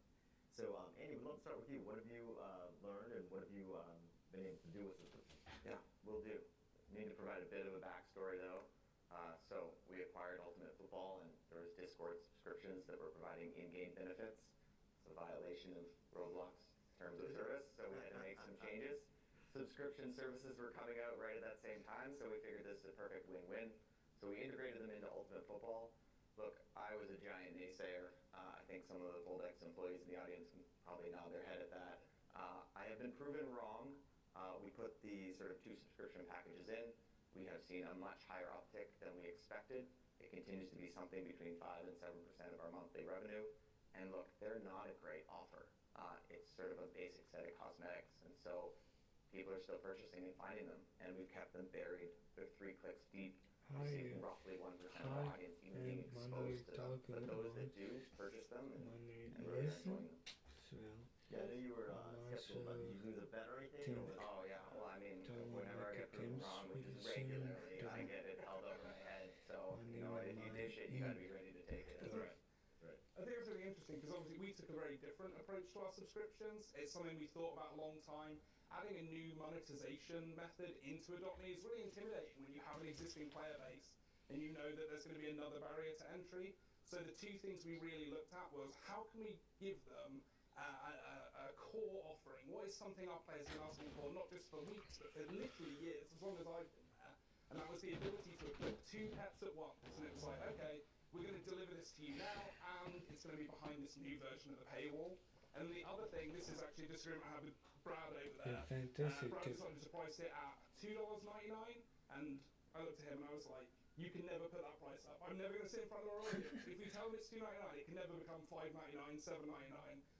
But the thing we really believed in, and I think that's worked for us, is it has to be just a no-brainer. If you are spending on Roblox, if you're someone capable of breaking through that barrier of subscribing, it has to be the best offering, not just in Adopt Me, but really for us on the Roblox platform itself. $17.99. So I'm sure folks are wondering, how do you even figure out what products to offer for a subscription, and then how do you think about pricing? You talked a little bit about $2.99 and that the dialogue that you guys had. Yeah, so for us it was like, how do we provide something that players want, that will push them to push past that monetization barrier, but also that can be exclusive. So a thing we've done that's worked really well for us is we took that core offering and we've made parts of it available through like a dev product. So 250 Robux cost, you can now equip those 2 pets. But subscribing doesn't just give you that, it gives you access to our VIP offering, and it gives you an exclusive pet every month. And the only way to get it is by subscribing. So if you're going to do that, if you're one of our players who is Robux only, you can still access the core thing, you don't feel locked out. But if you are someone who can go on that subscription journey, it's a no-brainer to go, well, I also want to try and get this legendary pet. Awesome. Another way to earn in your experience is through immersive ads. I know that Voldex has done some really interesting things with the new video ad product and rewards. So we'd love to hear what you've learned. How valuable has it been? What are some interesting learnings that you can share with the audience? Yeah, will do. I mentioned I worked on mobile games before entering the Roblox world. I have worked on some of the biggest ad-supported games in the world. So never thought I'd be sort of the pro ads person here. I've seen the worst of it, I've seen the best of it, and I think they carry a lot of negative baggage. And so as we've seen them come out on the platform, I have been really excited and optimistic, but also wary. So at Foldex, across our portfolio, Driving Empire has immersive ads, it has teleports, incentivized teleports, it has video, click to play, and now video rewarded. Speak to that in a second. Dungeon Quest has teleports. Wait a sec, but I text something.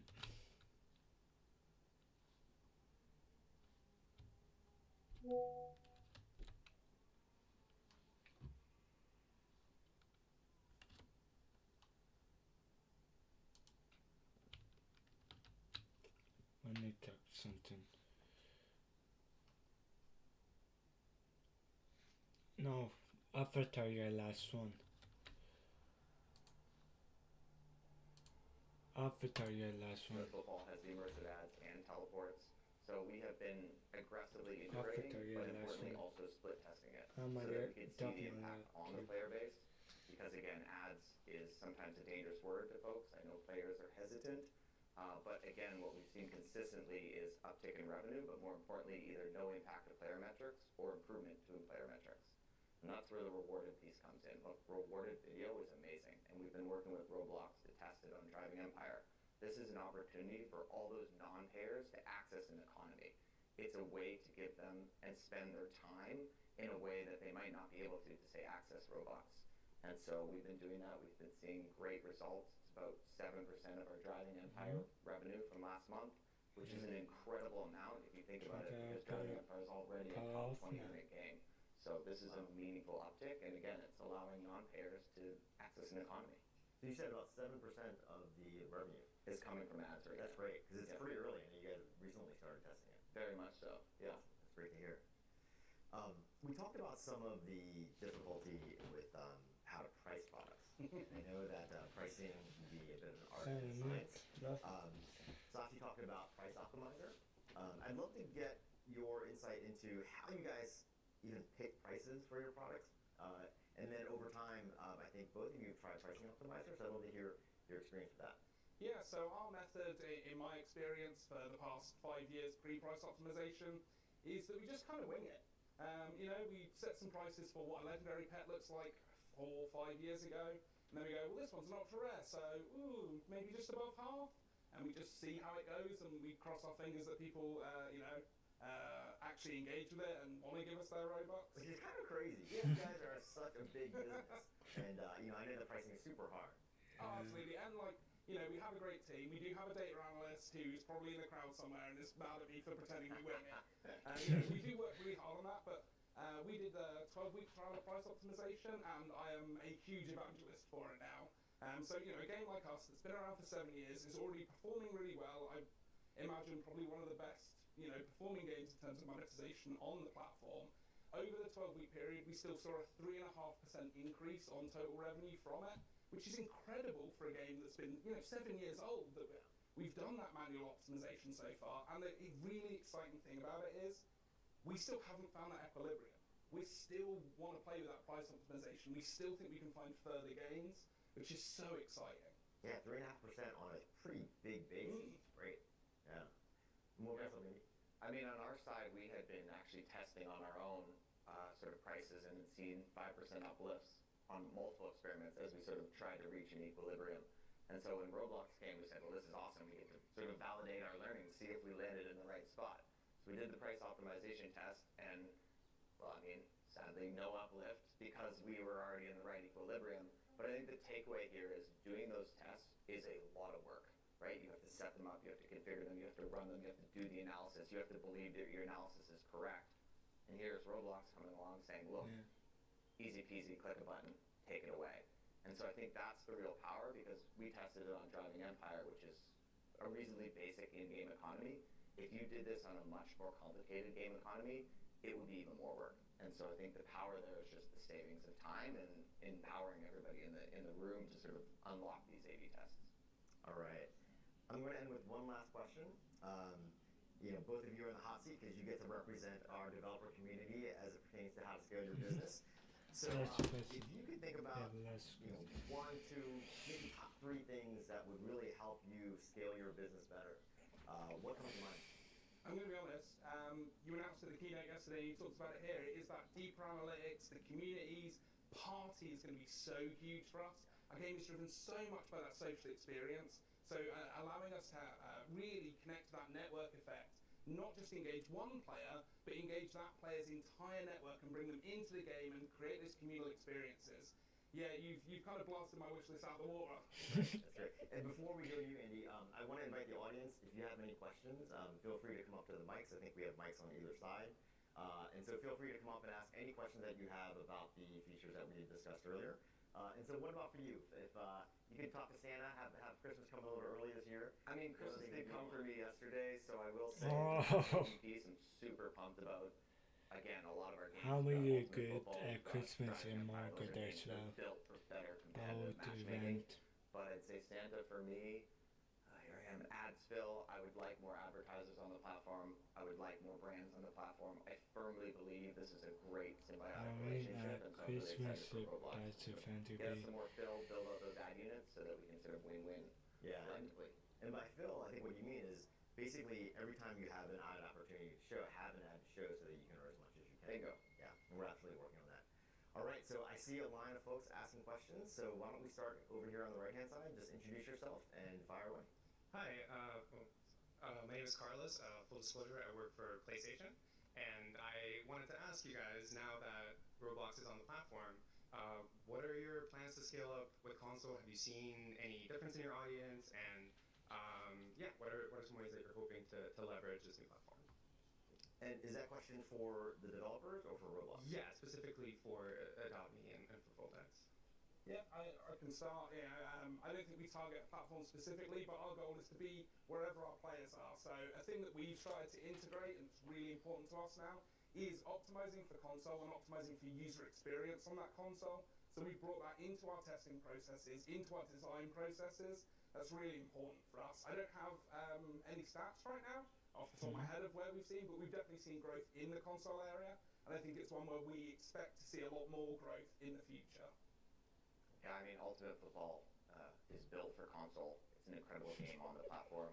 The creator that works with Foldex is speaking on a panel later specifically around console. So it continues to be critically important for us. We build around it. We want to embrace it and really want to make sure that it stands out. And so big reason why we're bringing the NFL into it as well, because it'll just be sort of a match made in heaven. So I'm a firm believer in it. Thanks for putting Roblox on PlayStation. That's Yeah, we're excited about that too. Absolutely.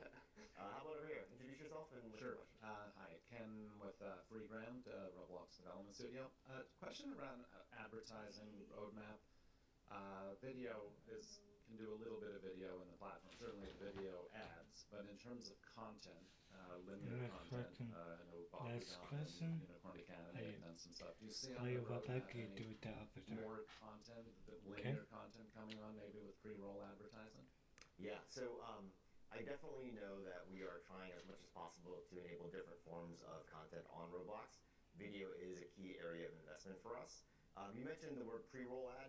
That's not explicitly on the roadmap right now, but we do want to encourage our developers to provide content that can enrich not just the playing experience, but also marketing and driving visibility of that experience. And so big bet for us going forward is in video. Okay, so I think we are at time. I apologize for the folks that we were not able to reach for questions, but feel free to follow up with any of us after the session. But again, thank you so much. It's funny because I see that there's a lot more people here towards the end of the session. So appreciate you guys getting up early in the morning for us, and enjoy the rest of RDC. Thank you. Thank you.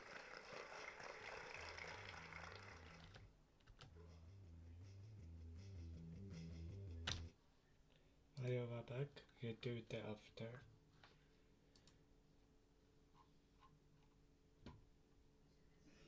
After creation.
I get to after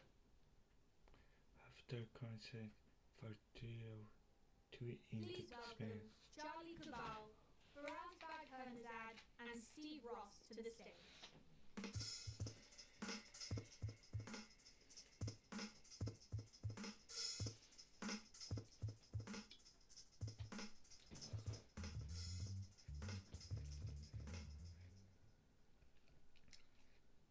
Hey guys, let's see. My name is Steve Ross, 3D art director. I've been at Roblox for almost 4 years now, and I've been in video games since 1986. Something I probably shouldn't admit to this group. Today we're going to talk about avatar creation, what's unique to Roblox, and what we're doing to make it easier. Let's see. So, and right, just talk about that. I'm going to start with just a very quick high-level overview of the typical workflows that AAA studios use to make avatars and characters. But to start, just to show of hands, how many people know what PBR is? Almost all of you. Awesome, okay. For the few who don't, or pretend they don't know, PBR is basically it's a rendering technique to simulate topological data details beyond what you can typically portray with game res mesh. PBR, physically based rendering. Right here you can see the character on the left has PBR, and the right is just a straight color map. So character creation starts with concept art. I've seen people try to jump right into character design, right into 3D. Please don't do this. It makes it so much harder to actually make changes to a 3D model than 2D sketches. Another point is, if you're designing a character, try to keep the design simple. Don't try to smash too many ideas together, because you'll end up with something that's mushy and weird, and people won't know what they're looking at. The other thing is, I actually called out this thing on the right here, this image here. It's a really good image showing a line for a team-based shooter.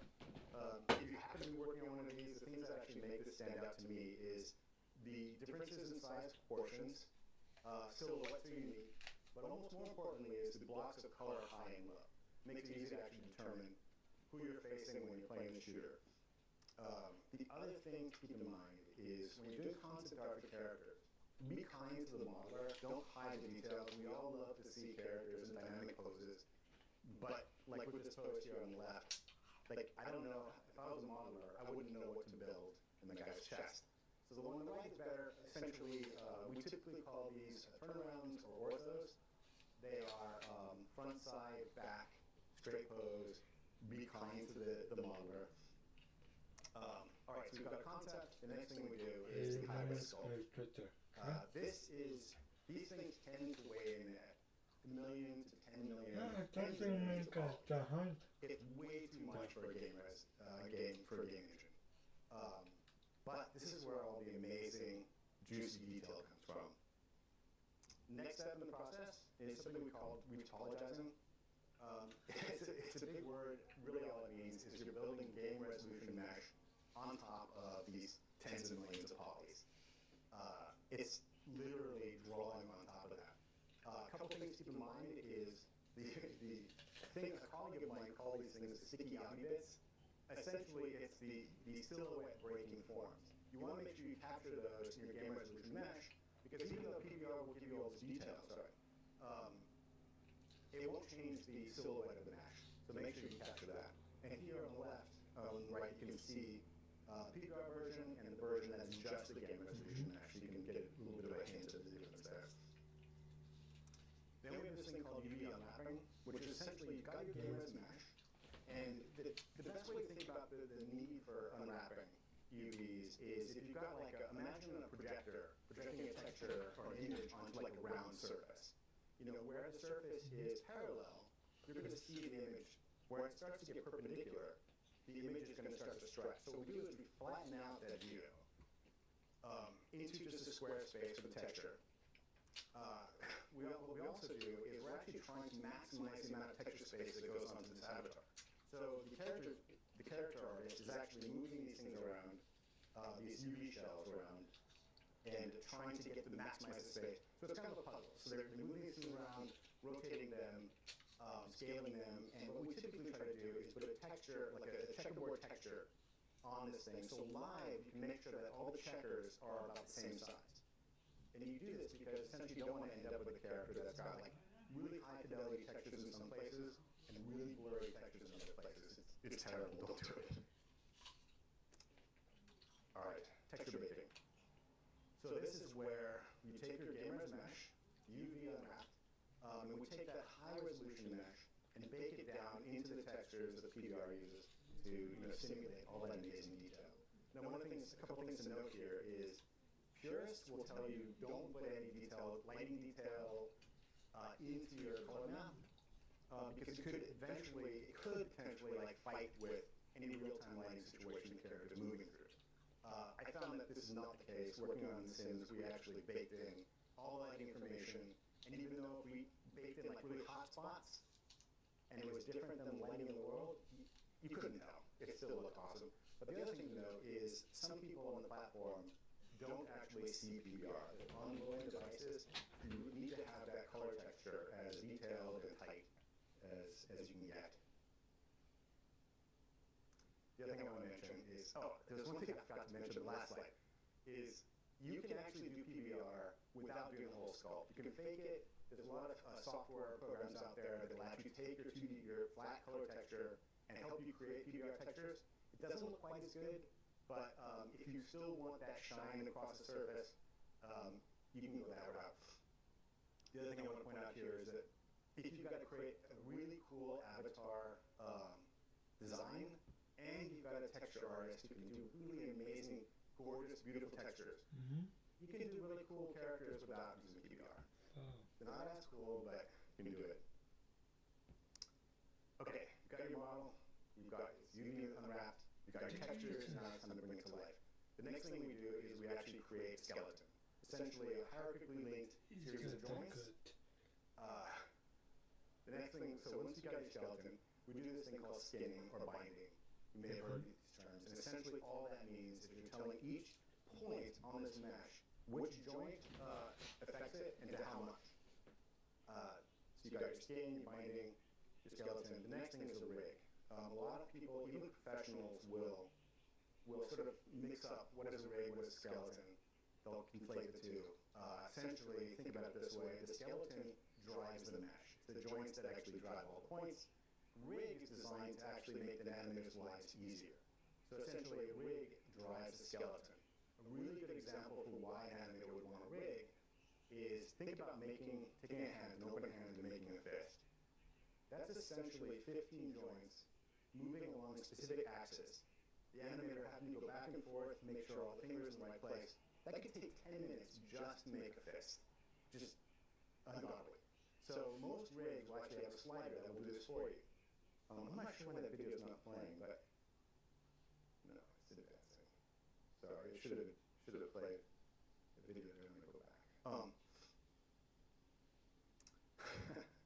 Anyway, so a very good rig will actually do a lot of work for the animator. Okay, you've got your rig, you've got your character.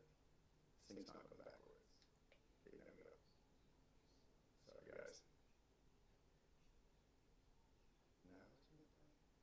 Right, so this is a really good example of a rig that's really clever, that's actually doing a lot of the work that the animator would want to do, just spatially moving around control point. Okay, so now you've got a rig, it's time to animate your character, create some animations, export all this from whatever DCC app you're using, whatever software you're using, bring it into your game engine, and you're kind of done. Except there's a few features that are unique to Roblox that require a bit of extra work. So as a lot of you know, our characters are made out of 15 pieces. You've got to actually cut the character up into those 15 pieces. You've got to cap the pieces, so in case you see them by themselves, you don't see big holes in them. We've got accessories, so you need some joints to actually tell the engine where the joints sit in relation to the rest of the body. You've got layered clothing, which requires cages, which basically tells the engine how to shrink wrap the clothing around whatever size figure you've got, which is kind of an amazing piece of tech. Then you've got dynamic heads, which is incredibly complicated. 30 to 40 joints per head. You've got fax poses, really complicated, but as you guys probably heard already today or yesterday, we've got an avatar setup tool that will essentially do all the stuff that's very specific to Roblox for you with essentially just a button press. It's amazing. The results are getting better and better every day. And the artists on the team have been like, wow, I can't believe the engineers actually pulled this off in a year. It's fantastic. One thing to note, I was actually talking to a developer the other day who said they didn't use this. They knew about it, but they didn't use it because they had very specific skin that they wanted to do on their character. What's super cool is now we know what you've done. If you've done part of this work because you had specific requirements, the software will know that you've done it and only do the parts that you didn't want to do. So that's amazingly cool. And this should have been playing while I was talking, but so this avatar auto setup, I think that's me. So now Charlie and Faraz will talk about in-game, in-experience creation. Thank you. Thank you. Awesome. Thanks a lot, Steve.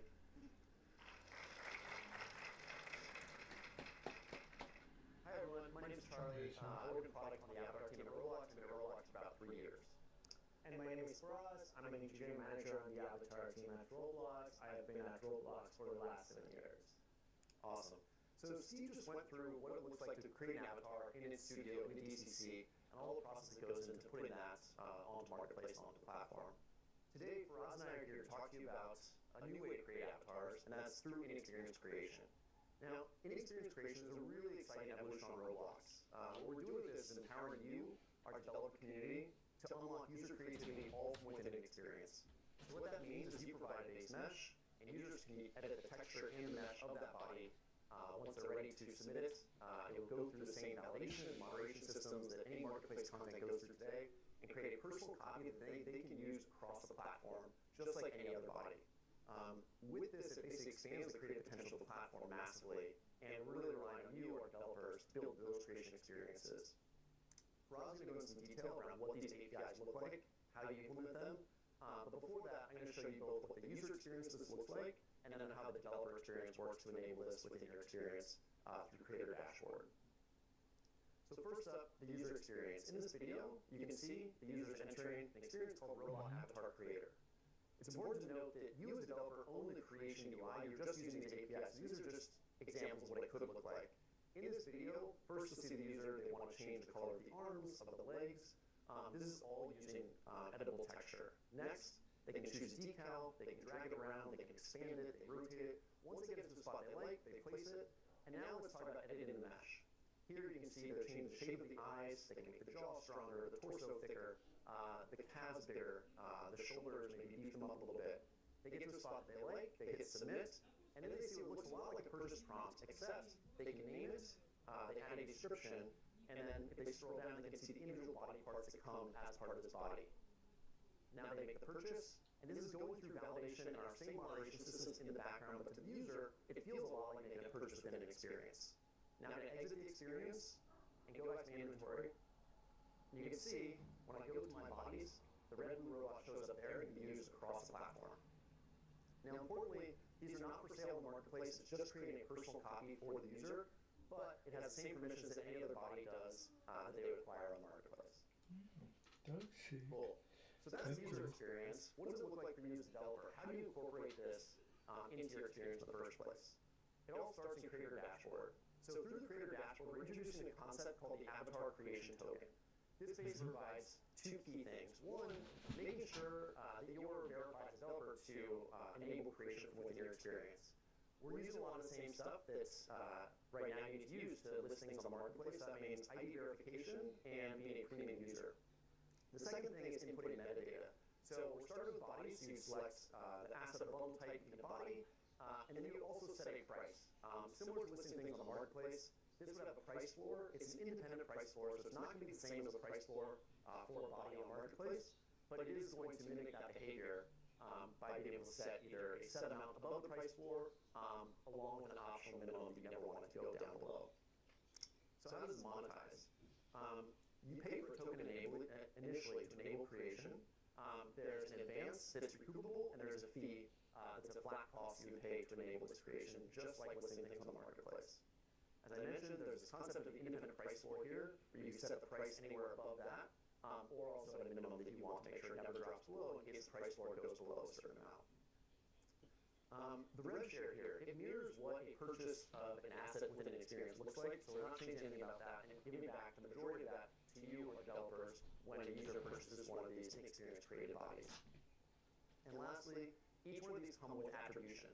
So that means that every time some user creates a body from within your experience, it's tagged with your experience. So say I create a body in Faraz's experience and then go play any other experience on the platform, another user likes that body, they're curious about where I got it from, they can inspect it, and in the outfit details for that body, they would see a link back to Faraz's experience, they'd be able to click in through that, create a body that looks like that on their own through Faraz's experience.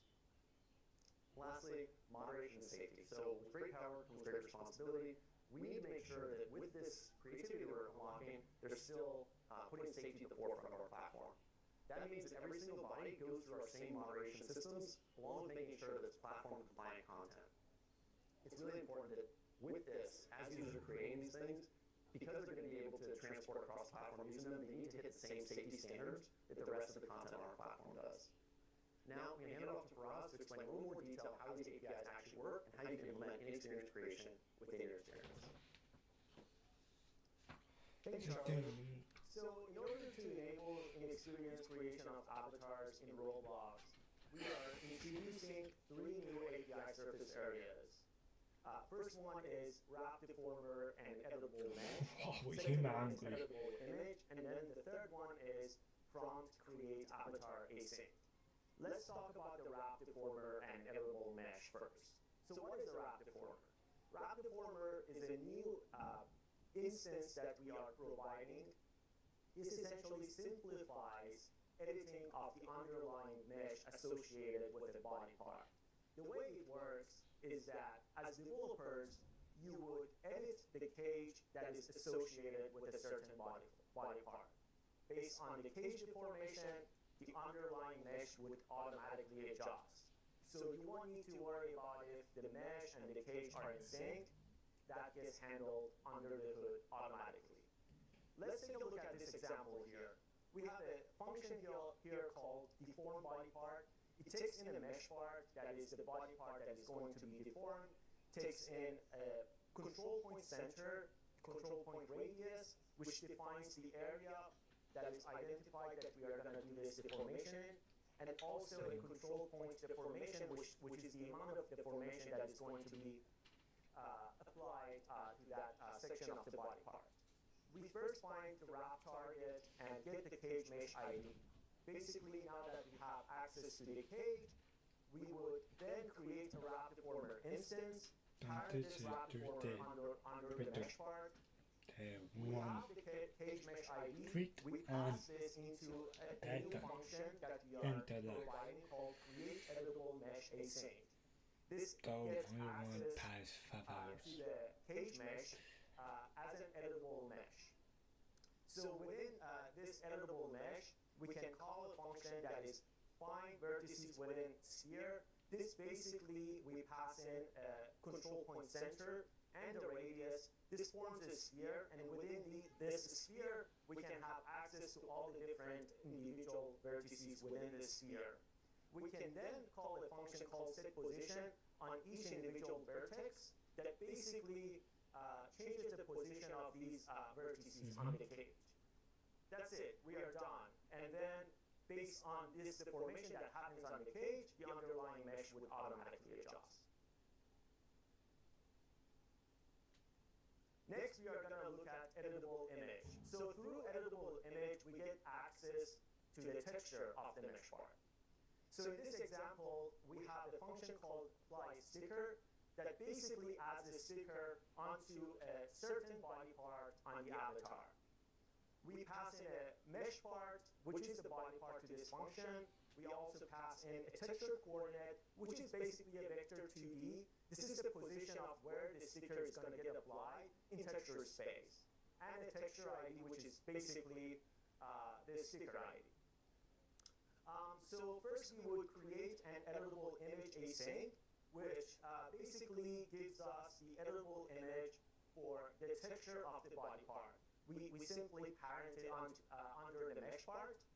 Then we create another editable image for this sticker. We pass in sticker ID into this. Now we have two editable images. We call basically draw image on the editable image of the texture of the body part, and we pass in the editable image of the sticker that basically applies the sticker in the appropriate position that is passed.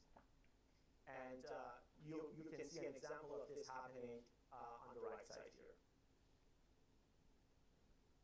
So once we go through all the different body parts and the player has adjusted their avatar, like the textures, their meshes, everything according to what they like, how can the player then publish this avatar to their inventory? For this, we are adding a new API called prompt create avatar async. This API takes in a player, which is basically the player object, the player that is going to publish this avatar to their inventory. It takes in a token ID. That's the stuff that Charlie just talked about. This is to define the price on this body that is going to be purchased by the player. And they also pass in a humanoid description to this. We recently added new functionalities to humanoid description to not only work with asset IDs as it was using before. Now humanoid description can also support instances as well. So I want you to take a look at the middle picture that we have here. We have an example humanoid description here, and we have a bunch of body part descriptions parented underneath this humanoid description.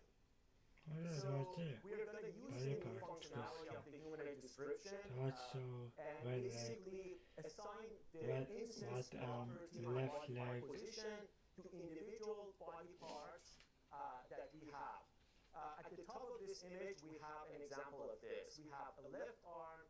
Under the left arm, we have a left hand, a left lower arm, left upper arm, and then the left hand, which is a mesh part, has a wrap deformer, editable image, and an editable mesh. That is basically set up as we talked through over the last two slides. So this is basically set up for all the different body parts within the avatar. We call prompt create avatar async, and then the prompt on the right side gets shown to the player. The player can then go and change the name of this avatar that they are creating, change the description, and press the purchase button at the bottom of the prompt. This basically invokes our UGC validation, trust and safety, and as long as this avatar is good, it gets added to the player's inventory. They can either go to the app avatar editor, equip it on their avatar, or you as developers can provide tooling within your experiences through avatar editor service, letting players equip these avatars on the platform right then and there. Awesome. Thanks a lot, Raz. So we're starting with bodies, but really the future of this is so much bigger than just bodies. So I want to talk through three things of what we see for the near future of in-experience creation. First up is kit bashing.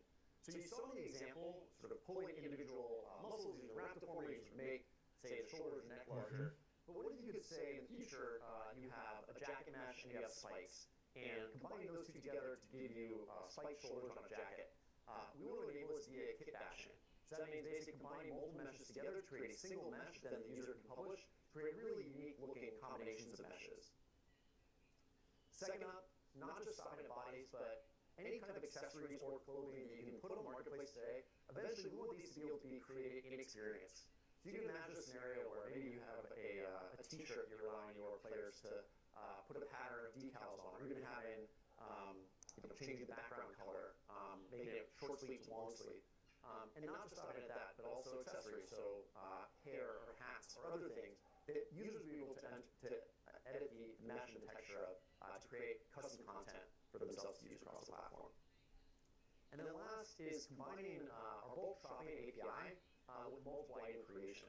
So you can imagine a future once we have multiple types of accessories and clothing that you can make within an experience. say you want to make a punk rock avatar, so you have a body, and you get the proportions just right, and you get the jawline and the ear and the hair all looking great, but now there's also maybe a leather jacket and some chucks you want to buy and some jeans that already exist on the marketplace. So you as a developer, rather than having to give the user multiple different purchase and creation modals, our dream is that we basically have a single modal that has the multiple creations, the multiple purchases, and the user basically just hits submit and get this full character, one click, purchase it all. In the background, we would do all that validation, that moderation, to make sure that the user gets exactly what they're expecting, and then they can go back into their inventory and see that fully baked character with the net new creations along with the accessories and clothing that they purchased from the marketplace.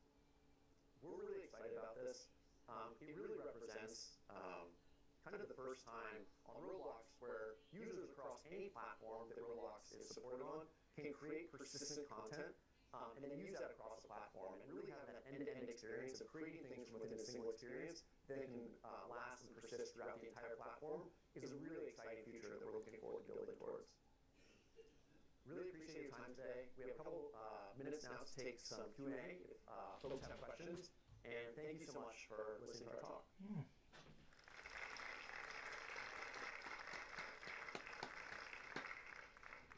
Yeah, done. Okay. Hello, my name is Kyra, I'm a UGC creator. I'm looking to get into avatar creation. I was just wondering if you have any specific tools or tricks that you use for retopology and rigging and skinning. Because it's terrible. We all know that. It is, and unfortunately, as far as I know, there's no like single button off-the-shelf program that will actually do retopologizing for you. No. I know that there's a lot of pieces of software that are trying to get there, but essentially, like, I don't really want to name specific pieces of software, but I think Maya, Blender, they have tools that are pretty decent, but it's time consuming. The thing I would suggest is just learn the tricks of those tools. Like Maya has a lot of hidden abilities to make retopologizing faster. If you're using Maya, I would look into that, and I'm sure Blender's got the same. Do you use Quad Draw on Maya? Yes, exactly. Okay. Yeah. There's a bunch of like hidden little techniques that will actually allow you to create like a loop, or like say around an arm, and then select the edge and actually have the entire loop like replicate all down the arm. It's pretty good. It's really fast. You might have to do a little cleanup, but that's what I would suggest for retopologizing. Alright, perfect. Thank you. Hi, thank you. I have a few questions, if I'm able to.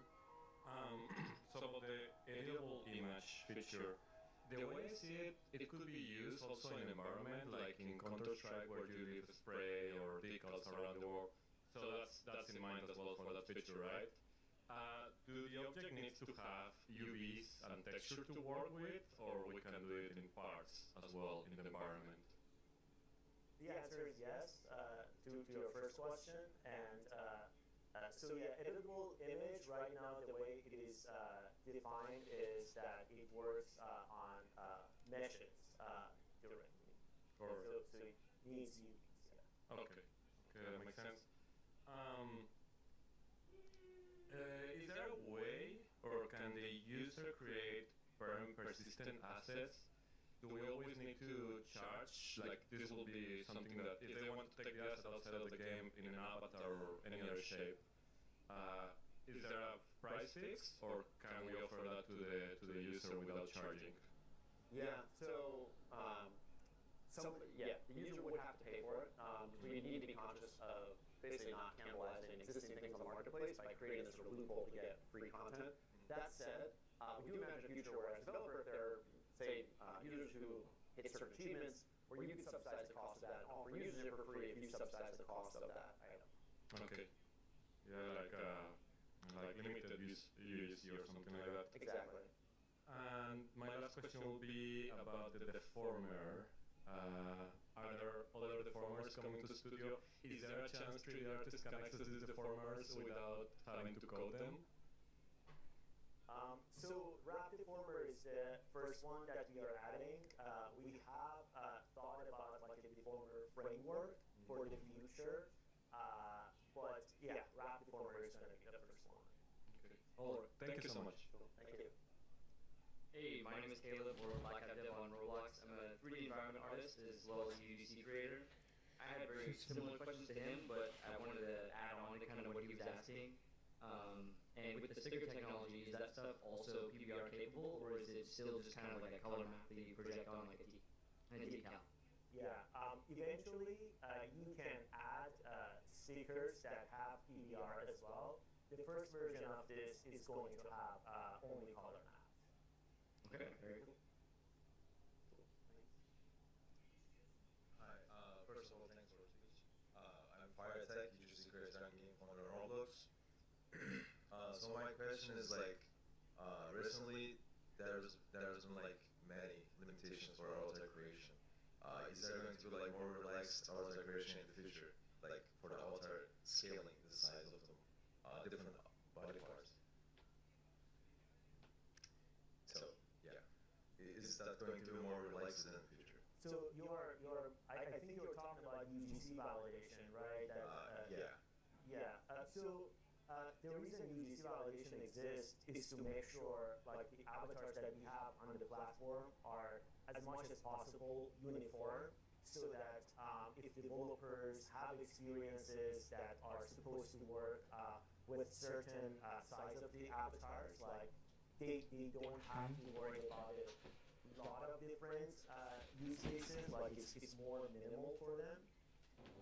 So we want to have that consistency for the platform avatars to support the developers that can do it. As far as I know, like there's a feature for that as well, like avatar scaling. Like true. Yeah. And there's also a separate avatar project on avatar settings to let developers basically set specific things to their experiences beyond avatar scaling.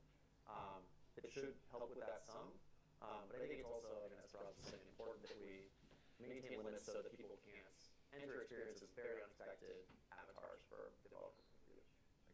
Thank you. I actually have a second question. Is it on the near future roadmap to eventually expand this to layer clothing as well? In experience creation? Yeah, create fashion and experience. Yes. Also, I'm going to ask a question that a lot of UGC creators want to know. Are we ever going to get layer clothing shoe access? Yes, hopefully. Yes, eventually? Or yes, soon? Yes. We're pushing for it. Yes, eventually. Shoes be UGC-able.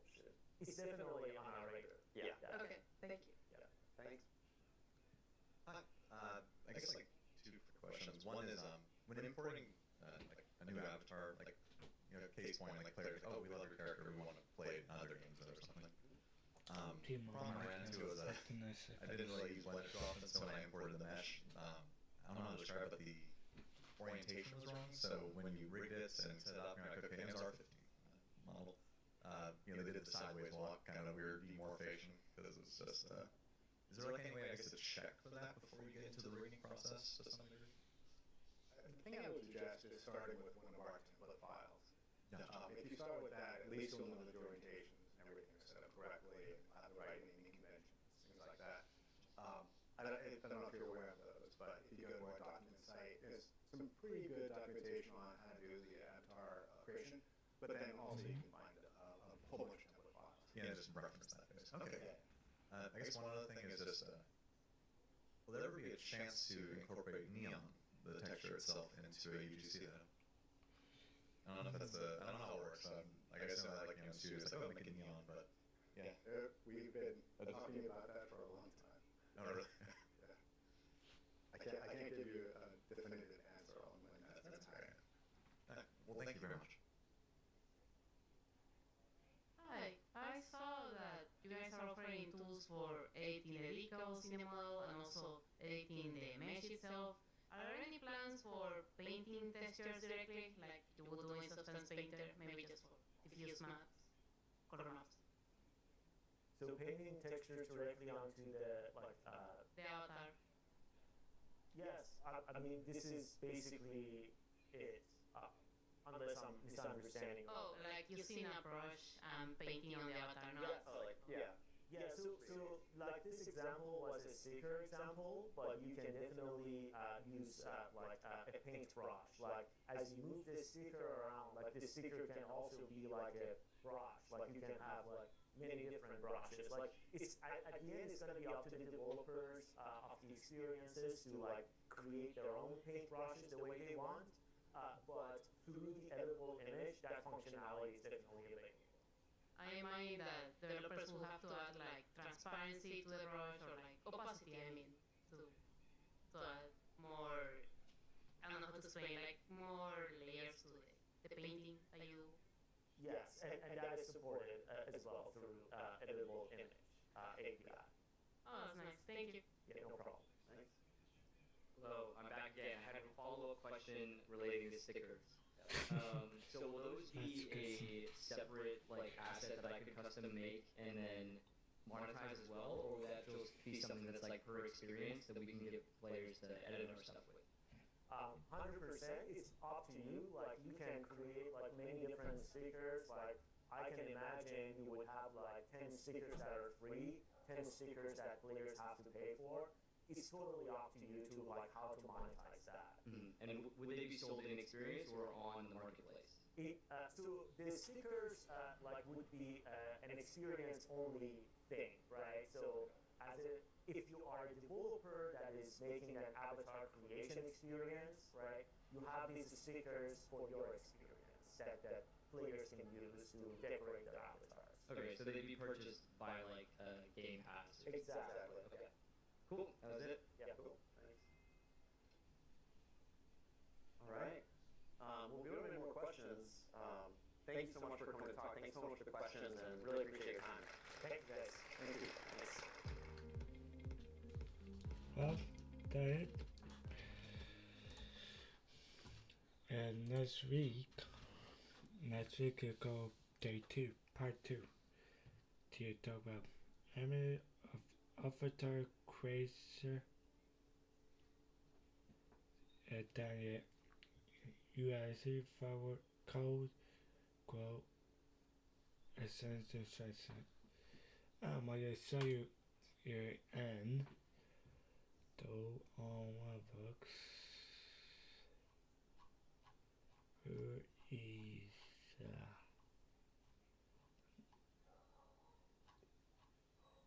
Taiwan?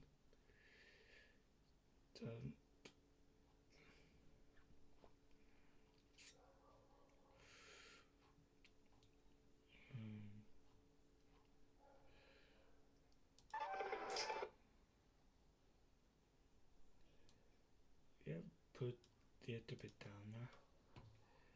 Now there was.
Goodbye. Let me say goodbye.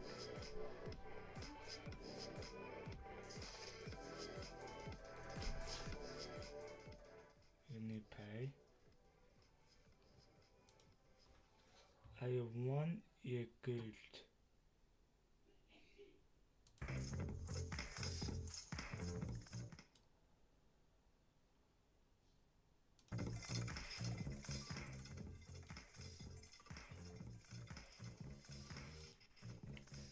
Go to filter the creative post. There's an update. So let you know you any updated. No, turn party. Yo, you feel right now?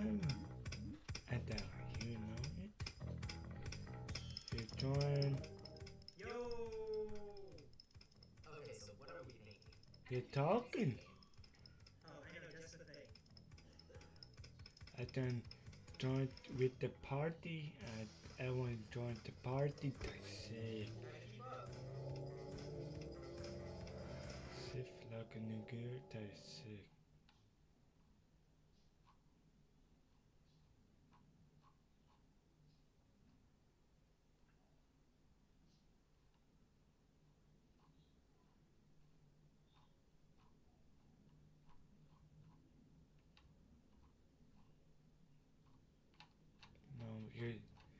No, you see your avatar.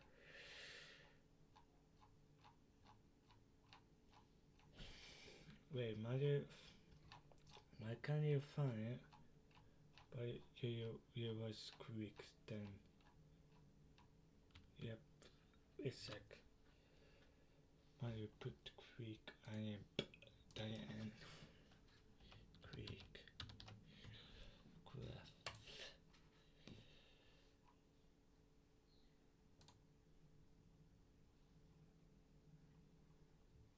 Quick wait, no.